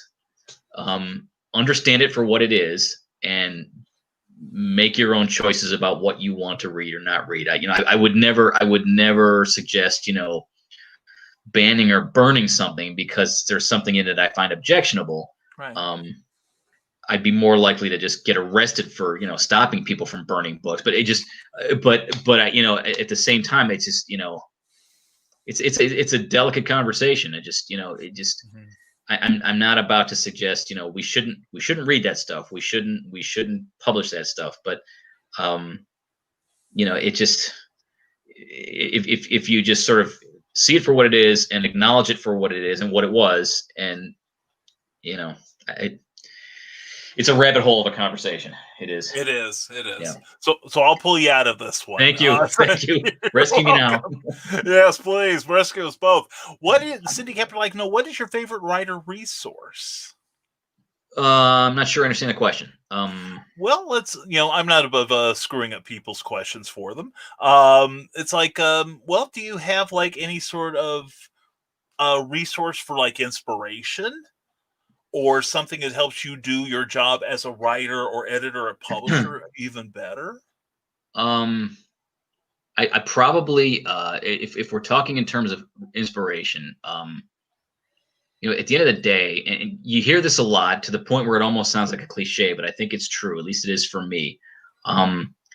If the smartest thing I can do is to write the kind of story I would want to read, and conversely, if I need some inspiration to write, I probably should go read something that's consistent with the kind of story I'm trying to write, if that makes any sense. Like. Yeah. So if maybe if I want to get my head in the space of the Midnight Guardian, maybe I should go watch a couple episodes of the Spy Smasher serial, or maybe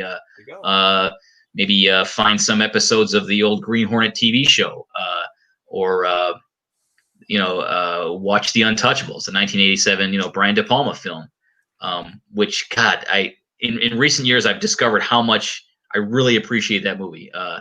That's another conversation, but I didn't realize how much that movie made its way into my first book until I saw the movie many years later after the first book was published. I realized, wow, I didn't realize how much of that movie kind of got under my skin and made its way into that book. But so yeah, I think if we're talking about resources in terms of what's inspiring, I would go to the stuff that's consistent with the kind of story I'm trying to write. Action, adventure, perilous situations, one man against impossible odds. The constant tug of war between the law and justice, and how the two sometimes meet, but sometimes they don't. And I think that was one of the things I explored in the first Guardian book was, are you ready to bend some rules in order to do what needs to be done? And, so yeah, I think anything that's going to sort of get me excited about the story I want to write is what I'm going to go to as a resource, whether it's a book, a movie, an episode of a television show, whatever. Just something that will say, okay, this is where you need your head to be to write this story. So go watch that or go read that and sort of get yourself get the fire stoked a little bit. Very cool, very cool. I say if I can't watch The Rocketeer for inspiration, I don't need to write it. So now Becca Colgrove wants to know whether you write about Harley Quinn and the Joker. No, because we're not licensed. I don't think John's licensed to write about it. No, that's I'd be playing with fire if I tried something like that. That's That's don't mess with Warner Communications. They'll sue you into oblivion. Yes, that's no. Yeah. I mean, as I mentioned before, the Joker, fascinating character. If I had an opportunity to write something about him or something with him in it, that would be fun. But I would need all kinds of legal approval to do that. That's true, and we don't have deep pockets like the Warner people, so unfortunately. Now, Cindy Cap would like to know which of your books would work best as a movie. I would think either one of the two Midnight Guardian books. Like I said, I can see specific actors in those roles. I think the first one in particular, a lot of folks said, wow, this is like a movie. This is like a really fun, action-packed, fast-paced movie. I agree. I mean, if I ever had a chance to see that on film or even like animated, I would love it. I think it would be a lot of fun. It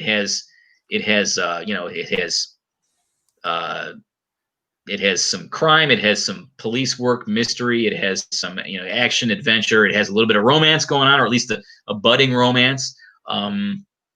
It's something for everybody. And I think I love the period, 1930s. I think I think it would make a great movie. I think it'd be a lot of fun. I'd love to see it. Just somehow I don't know if it ever if anyone comes knocking, I'll take the call. So I've got his email, folks. If any of you have a production company, I've got John's email. I'll put you in touch. That's right. 10% is all I ask. And Becca, we don't read all the comments on the nighttime show, but we do in the morning on Nevermind the Furthermore, Monday, Wednesday, and Friday at 10 a.m. Eastern, 9 a.m. Central. Hashtag always promote. But anyway, let's see. And follow up to that from Rick Bradley. Who would play the Midnight Guardian in your movie? I seem to be landing somewhere around Chris Pine. Nice. I can see that. If you were to ask me about an actor from that particular from the 1930s, I would say I want to say Gary Cooper, although he was a little bit too aw shucks, ma'am. But he certainly had the look, sort of long and lean and sort of serious looking face. But as far as contemporary actors, I like Chris Pine. I think he's he's got the right look. I think he has the right persona. I think he did a really good job in Wonder Woman. He did a great job of knowing when to step forward and be the hero, but also knowing that this movie was not about his character. But he knew when and how. And this is as much about the director as anybody else. But he did a good job of stepping forward when he needed to, when the character required it. But for the most part, stepping back and letting Diana be the hero, the lead figure that she was supposed to be. I think the line towards the end of the movie that he says to her, I think says it all. He says to her, "I can save the day, but you can save the world." And I think that's what the Steve Trevor character in that movie was all about. It's like, I can step in and help out in the moment when you need it, but at the end of the day, you're the hero, and you're going to be the one who really makes the big impact and makes the big change, and for the better. So I like his look in terms of the Guardian. I kind of like Emma Stone as Betty Carlisle. There were some others I was just thinking about too. I like Paul Rudd as the reporter, Bart Maxwell. Nice. I like Kevin Costner as the district attorney, Ed Gallagher. I am really stumped as to who would play Buzz Hunter, Jack's cousin, his sidekick, his wizard inventor in the basement guy. I can't figure out who would really do justice to that character. There are certain characters in movies that Buzz is kind of based on. You mentioned the Rocketeer. Yeah. Buzz is kind of based on the Alan Arkin character, Peavy. He's also based somewhat on a character named Dex Dearborn in Sky Captain in the World of Tomorrow. Giovanni played by Giovanni Ribisi. Yeah, I like that character a lot. Of when you started that. Yeah. And if I could find somebody, Buzz kind of comes out of that. He's inspired in part by those two characters. If I could find somebody who could sort of capture those. Giovanni Ribisi in that film was a little bit too young to be Buzz. Yeah. Alan Arkin's a little too old. If I could find somebody in the middle of that, kind of nerdy, boyish, childlike, but ridiculously smart. Just a genius when it comes to all things mechanical or anything electronic. I have a hard time coming up with the actor to play that part, which is unfortunate because it seems like a lot of people really like that character. To the point where I'm thinking about, I don't want to give anything away, but Jim and I have talked about maybe assembling a collection of stories about Buzz in an anthology, in a compilation of just 6 or 7 stories about Buzz Hunter, gadgeteers. I don't know. We'll see. It's something we've talked about. It may come to pass sometime in the next couple of years. I'm booked until the end of next year, pretty much in terms of writing projects. So I don't know. Someday we'll see. Call me. Anyway, I'm shameless. I'm totally shameless. Yeah. Sidney Kemp would like to know: are tropes useful or irksome? Tropes is a word for me that If you're not careful, some people think that trope is a synonym for cliche. Yeah. I don't think it is, but some people do, and I can see how they would. I don't have a problem with tropes, but I see her point. They could become irksome if they are overused. I think there are certain tropes in the kinds of stories that I write, because they come out of a certain tradition, and I think it's okay to use them as long as you don't like beat people over the head with them. So I think they're useful as long as they're not overused. I think, I mean, the one that comes to mind, and I guess you'd call this a trope, in many, if not most, hero stories, whether it's comics or fiction or what have you, the father figure, in order for the hero to sort of come into his own or her own, the father figure, the authority figure, has to step aside and usually die. Jor-El dies when Krypton explodes. Thomas Wayne dies in the alley when the mugger shoots him. Ben Parker dies so that in so doing, Peter Parker realizes what his mission is. Dr. Erskine is killed within seconds after Steve Rogers steps out of the pod or whatever, and as this sort of reborn soldier. It's almost like it's sort of a threshold or a gateway that the character and the story have to pass through in order for the character to become who he or she is supposed to become. I think that's kind of a trope, and I think it's a useful one. And it's well, I don't want to give anything away. Jack Hunter's father dies early on in the first book. It's sort of like it's like a rite of passage. In order for me to become who I'm supposed to become, this person who was my authority figure, my father figure, if not my father figure, he has to step away. Which is interesting if you think about it, because I didn't finish my first book until after my father died. Which, if you think about it, I try not to think about it too much, but it's almost like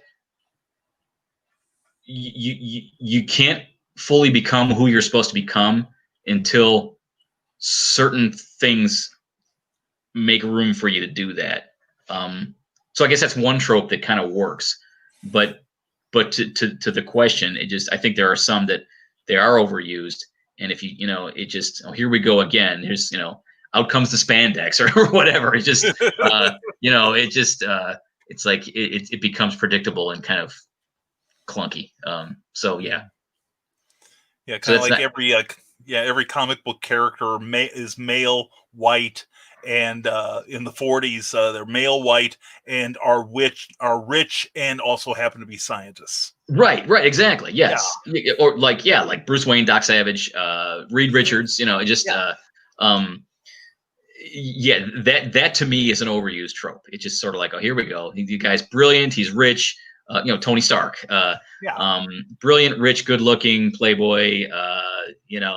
Pretty much has it all going on. So why put yourself in danger if you have all that stuff going for you? What's the why do you keep walking into the building where the bullets are flying if your life is pretty comfy otherwise? I don't know. Yeah. Or here's $50K and an armored suit. You go out there and fight crime for me. I'll just tell you what to do. Exactly. Yes.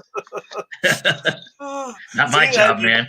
That's right, man. I'll just tell you what to do, and you figure out how to get it done. So pass the caviar. I'll let you do it. See, we just redone Batman Beyond now. So anyway, Rick Bradley says, my editor for Marvin's Night Out made my book better. Hands down, if I didn't have her, it would not have been good. And see, I think a lot of writers recognize the editor's importance in the process. And process is an important word. I mean, it's okay to for the writer to say, okay, well, this is what I meant. Maybe, can you meet me halfway? But I think as long as, the writer also recognizes the editor's there for a reason, and he or she probably has some good chops and knows what they're doing. If they don't, you shouldn't be working with them.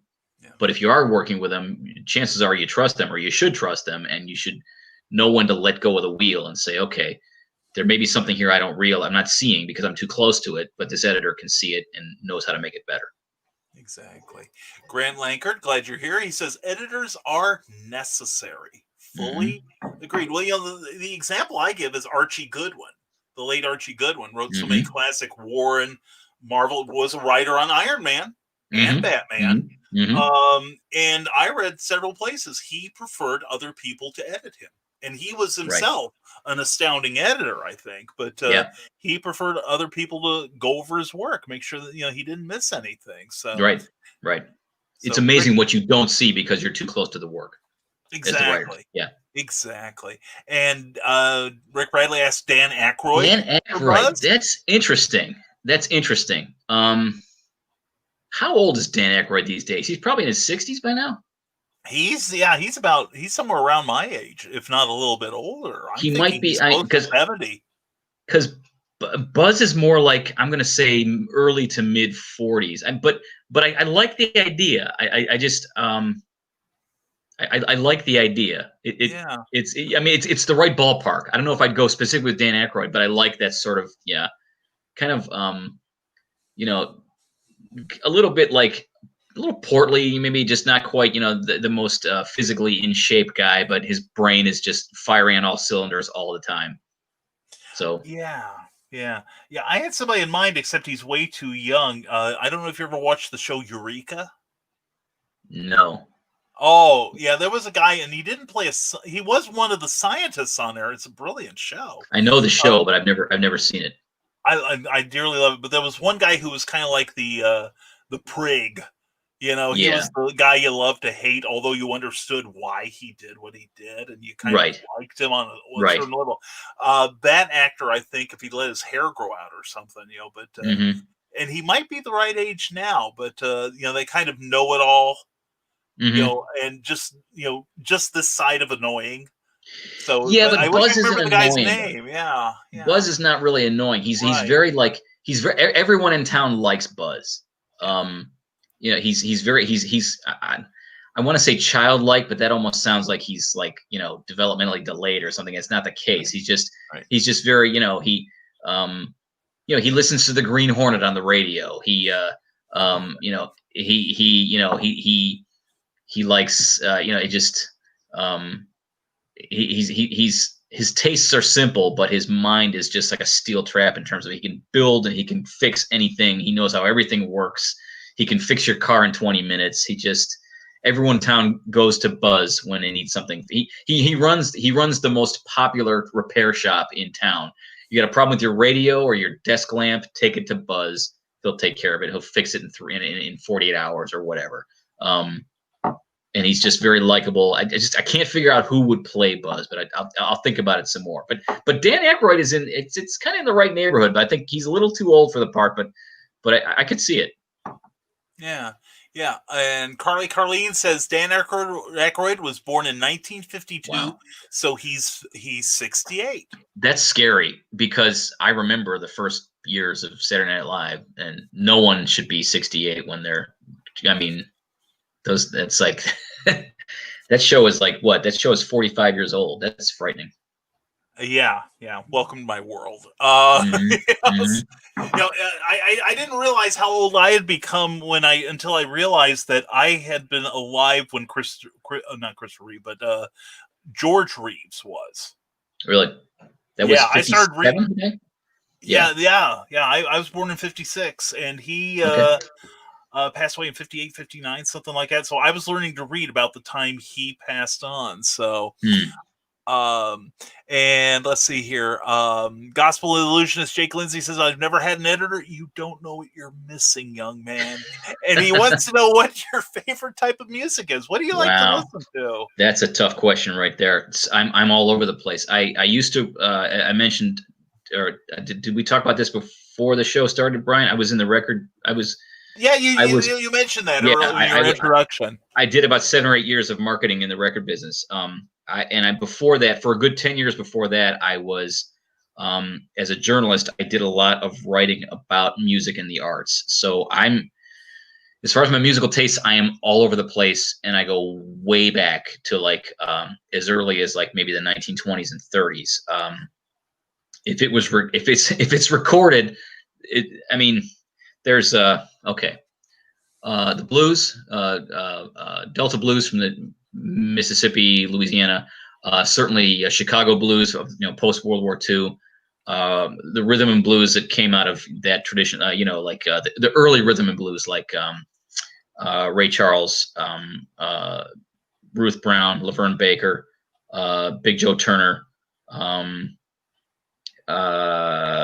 Certainly the whole Atlantic era, Aretha Franklin, more Ray Charles, certainly early rock and roll, 1950s, 1960s. I struggle a little bit to connect with some of the stuff my kids listen to, but that's sort of part and parcel of being a dad, I guess. What else?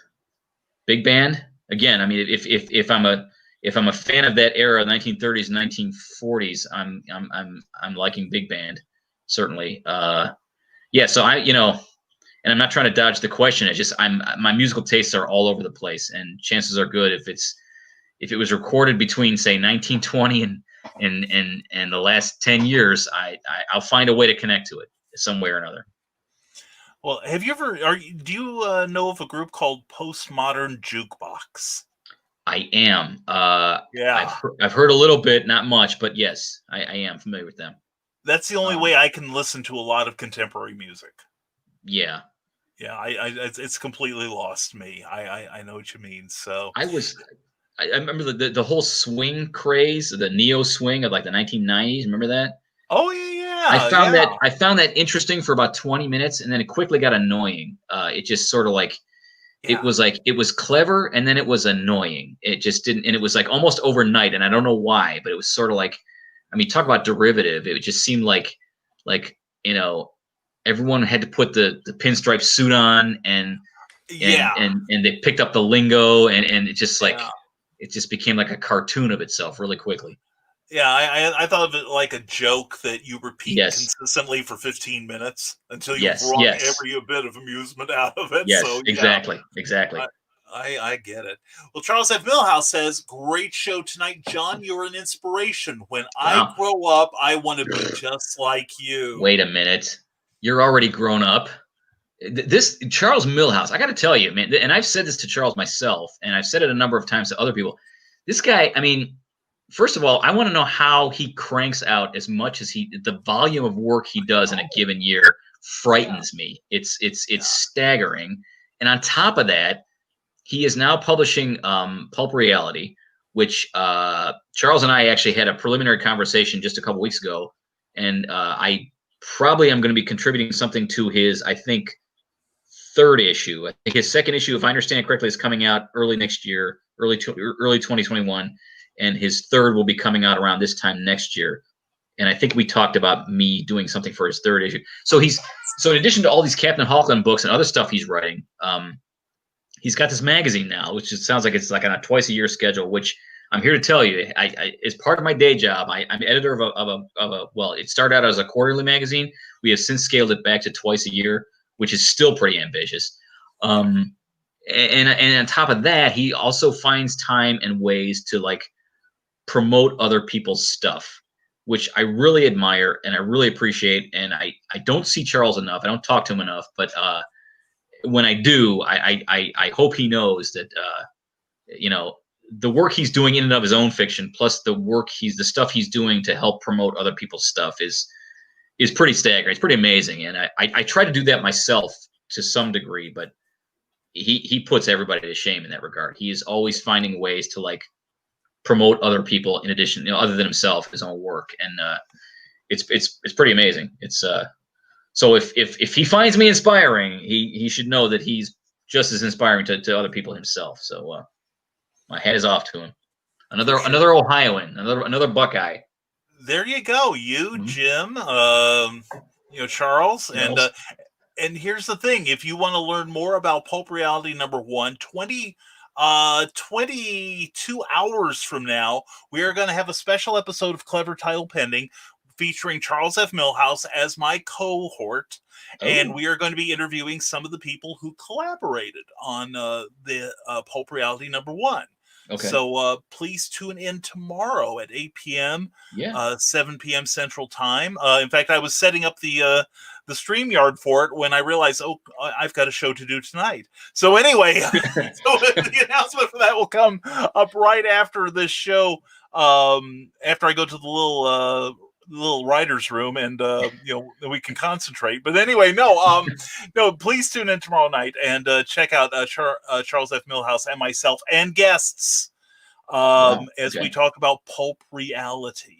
It's going to be a fun show. And Rick Bradley says you'll never grow up, Charles. And Hope Rick not. Bradley, isn't that the truth? And Gospel Illusionist Jake Lindsay, Brian could show you a group called Trans-Siberian Orchestra. Yes, I know the Trans-Siberian. Yes, I'm familiar with them. Yes. Yeah, as a matter of fact, hi, Molly. Let me. Pardon me. I said hello to Molly. I was saying hi to Molly. They used to come to Cleveland on a regular basis at Christmas time, and I'm trying to remember. My wife is a cellist, and she doesn't play as much as she used to, but she used to do gigs when local musicians or when musicians would come through town. Like I know she played in the orchestra pit for Johnny Mathis one Christmas here in Cleveland. And I don't remember if she played with TSO or not. She may have. I don't remember. This is several years ago. I think she did actually, but this is many, many years ago. But yeah, my wife played in the orchestra pit with TSO one year. Yes, she did. Yes, I know she did. Yep. Very cool. And yes. Gospel Jake is from Cincinnati, Ohio. Buckeye proud. There we go. Well, something I'm proud of. Oh, and and Molly Daniels, who just showed up, said I've got tickets for their online show December 18th. They're actually doing shows this season. I mean, they're actually like in actual venues where people gather. Is that? No, it's like a Zoom thing, except they broadcast. I've seen a number of rock and roll and country artists that put on like a show in a venue, but without an audience, and then they broadcast it like inside a theater. So okay. And Cindy Kip says, y'all done good. Thanks for hosting the adventure. Thank you for being here, Cindy. Thanks for all the great questions. Seriously. And thank you all for your participation. So. And we're sorry we couldn't get to everybody's comments here, but thank you all for participating. And most of all, thank you, John C. Bruening, for being here. Brian, it's been a pleasure. And I should thank you as well. I've become increasingly aware of this show as well as Never Mind the Furthermore. And it's I really appreciate the fact that you create a venue for people like me to just show up and talk about our work and talk about what's inspiring and connect with people that we wouldn't get a chance to otherwise. It's I know I speak for many people when I say it's very much appreciated what you do. And for as much as you joke about, you often say it's just, it's a hack show. It's a lot of fun, and I'm really glad we did this. I hope you'll have me back sometime. It's been a lot of fun. We will talk. I think we just scratched the surface of stuff we could talk about. So yes, by all means. Oh, that'd be great. That'd be great because I've loved having you on here, John. It's such a pleasure to actually talk to you. Yes, I know. We've only exchanged like emails and posts on Facebook and stuff. At some point, we have to meet in the same room someday. And actually, I promise. I live in Indiana, so I'm not that far from you. Not that far. Whereabouts? Lafayette. I'm actually about. So you're on this side of it. So I'm about 8 hours from Cleveland. Okay. All right. In fact, I passed through Cleveland. My in-laws live in Buffalo, New York, so we have to go up I-90 along the Erie line there. So you don't want to be driving through Cleveland right now. Trust me, it's quite a bit of snow here. Yes, like a foot. A foot of snow. You could drop an F-bomb on this show, but you can't say the S word on this show. We've got some rules around here, okay? So, and Rick Bradley has a question for you. John, may I friend you on Facebook? Absolutely. Just all I ask is that you be kind and be civil, and I'm sure you will. I've had to bounce a couple people in the last few months. But no, I'm sure you will. But yes, that's all I ask is that when people show up, they bring a good attitude and bring goodwill, and anyone's welcome. You'll find that I'm a weird mix of like sarcasm, occasional snark, occasional self-promotion. It's just an odd combination of stuff that you'll find on my Facebook page. Yes, please come find me. We'll connect. Yes, and I love reading your posts and your historical posts, like on Instagram and on stuff like that, because I'm like, oh, I didn't know that. So I'm a very retro guy. My sensibilities are very retro. I'm fascinated by things that came before me. Just the whole idea of like of sweeping history that sort of led up to this very moment. That's something I find fascinating. I do too. Yep. Great show. Thank you very much, Carly. Carly, thank you for being here. Thank you, Carly. Thanks for the good questions. Yes, thank you all for being here. And now, John, I think I'm going to let you have the floor once again.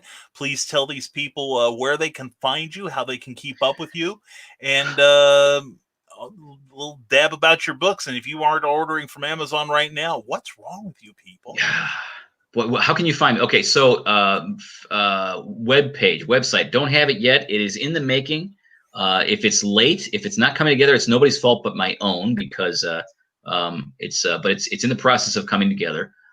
You can find me on. I have an author page on Amazon. You can find me on Facebook. I have a weird Facebook address because there's a couple other John Bruenings, so I got like a number attached to mine. It's facebook.com/john.bruening.9. Go figure. I don't know. You can find me on Twitter at JCBruening. You can find me on Instagram at JCBruening. Where else? That's about all the places you can find me. Like I say, the website is coming together. I'd hope to have it done by the end of the year, but that is fast approaching. But you can find my books on Amazon. If you go to my author page, there's about 6 or 7 books up there right now. Within the next several months, there will be at least 3 or 4 more, because as I said previously, there are many projects in the fire right now. What else? If we ever get back to the business of actually showing up at conventions, you'll find me at Pulp Fest, hopefully next summer in Pittsburgh. But if there are other venues I'll be at, I will keep people posted via social media.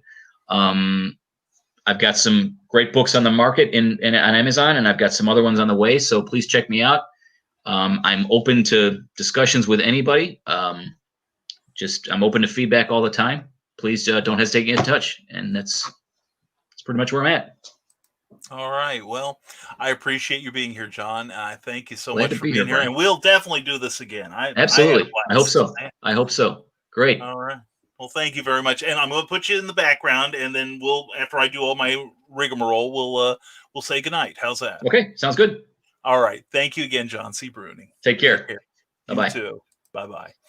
And that leaves me here to close out the show. And we want to thank everyone who's watching us on Facebook and on YouTube. And thank you to everyone on iHeartRadio, Amazon Music, and Spotify for listening to the podcast here. Hope you enjoy it. If you like what you've heard and seen so far, definitely check out John C. Bruening on Amazon and his various social platforms. Also, don't forget to get his books. He's a really good writer. And I'm particularly fond of this one, of course, Quest for the Space Gods, but I speak with a certain amount of prejudice. And speaking of stuff we're doing here, don't forget tomorrow morning, we're having a Never Mind the Furthermore at 10 a.m., 9 a.m. Central, our usual type of show. And then tomorrow evening, we're having a special Clever Title pending, like I said, with Charles F. Millhouse and some of the creative staff from Pulp Reality #1. So we're keeping it Pulp this week, people.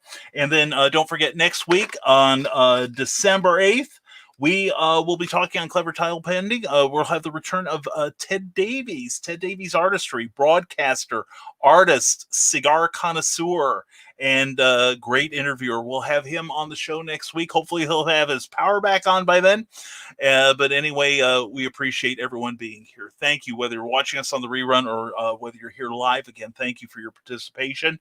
And if you want to follow us, we're at risingtide.pub, where you can sign up for our free newsletter. We just sent out the brand new issue tonight. We also have a Patreon page under Brian K. Morris, and they learned a little bit of information tonight. We'll be talking more about this tomorrow morning. Yes, we will. And also, if you're watching on Facebook, please like this video, and please like the venue you're seeing it on, whether it's Rising Tide Publications or Geek Insider. Love you, honey. My wife is here, so obviously I have to go pretty soon. Anyway, if you're watching us on YouTube, please give us a thumbs up if you would. That helps us a lot with the algorithms. Just takes a second of your time. And please consider subscribing and ring that bell so you'll be notified of all future special programs that we're going to put out on YouTube in the immediate future. And also, thank you to Geek Insider for powering the show, along with RisingTide.pub. And a very special thank you to PlasmaFireGraphics.com. When the look of your book matters to you, check out Plasma Fire Graphics for what they can do for the look of your book and your book trailers, etc. And that's all I can think of to say right now. So anyway, this is Brian K. Morris. Thank you for being here. And as always, stay smart, stay safe, wash your hands, and never apologize for being awesome. We'll see you tomorrow morning on Nevermind the Furthermore, and also tomorrow night on a special Clever Title Pending. Everyone, take care. All right.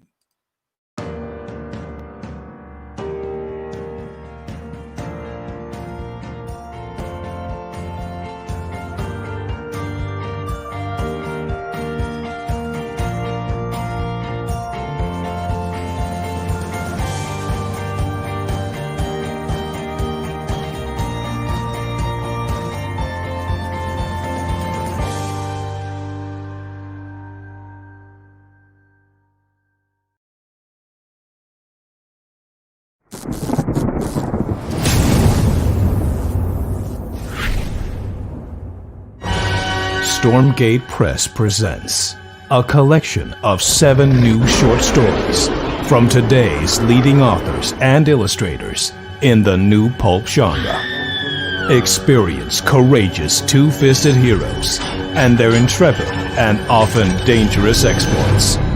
From dark, watery depths to high-flying heights, these fantastic tales span the globe and take the reader on fast-paced adventures in classic pulp style. Take a seat as we pull back the curtain on Days Gone By with edge-of-your-seat storytelling in the vein of Golden Age era pulp fiction. This is Pulp Reality. Available now from Stormgate Press on Amazon.com.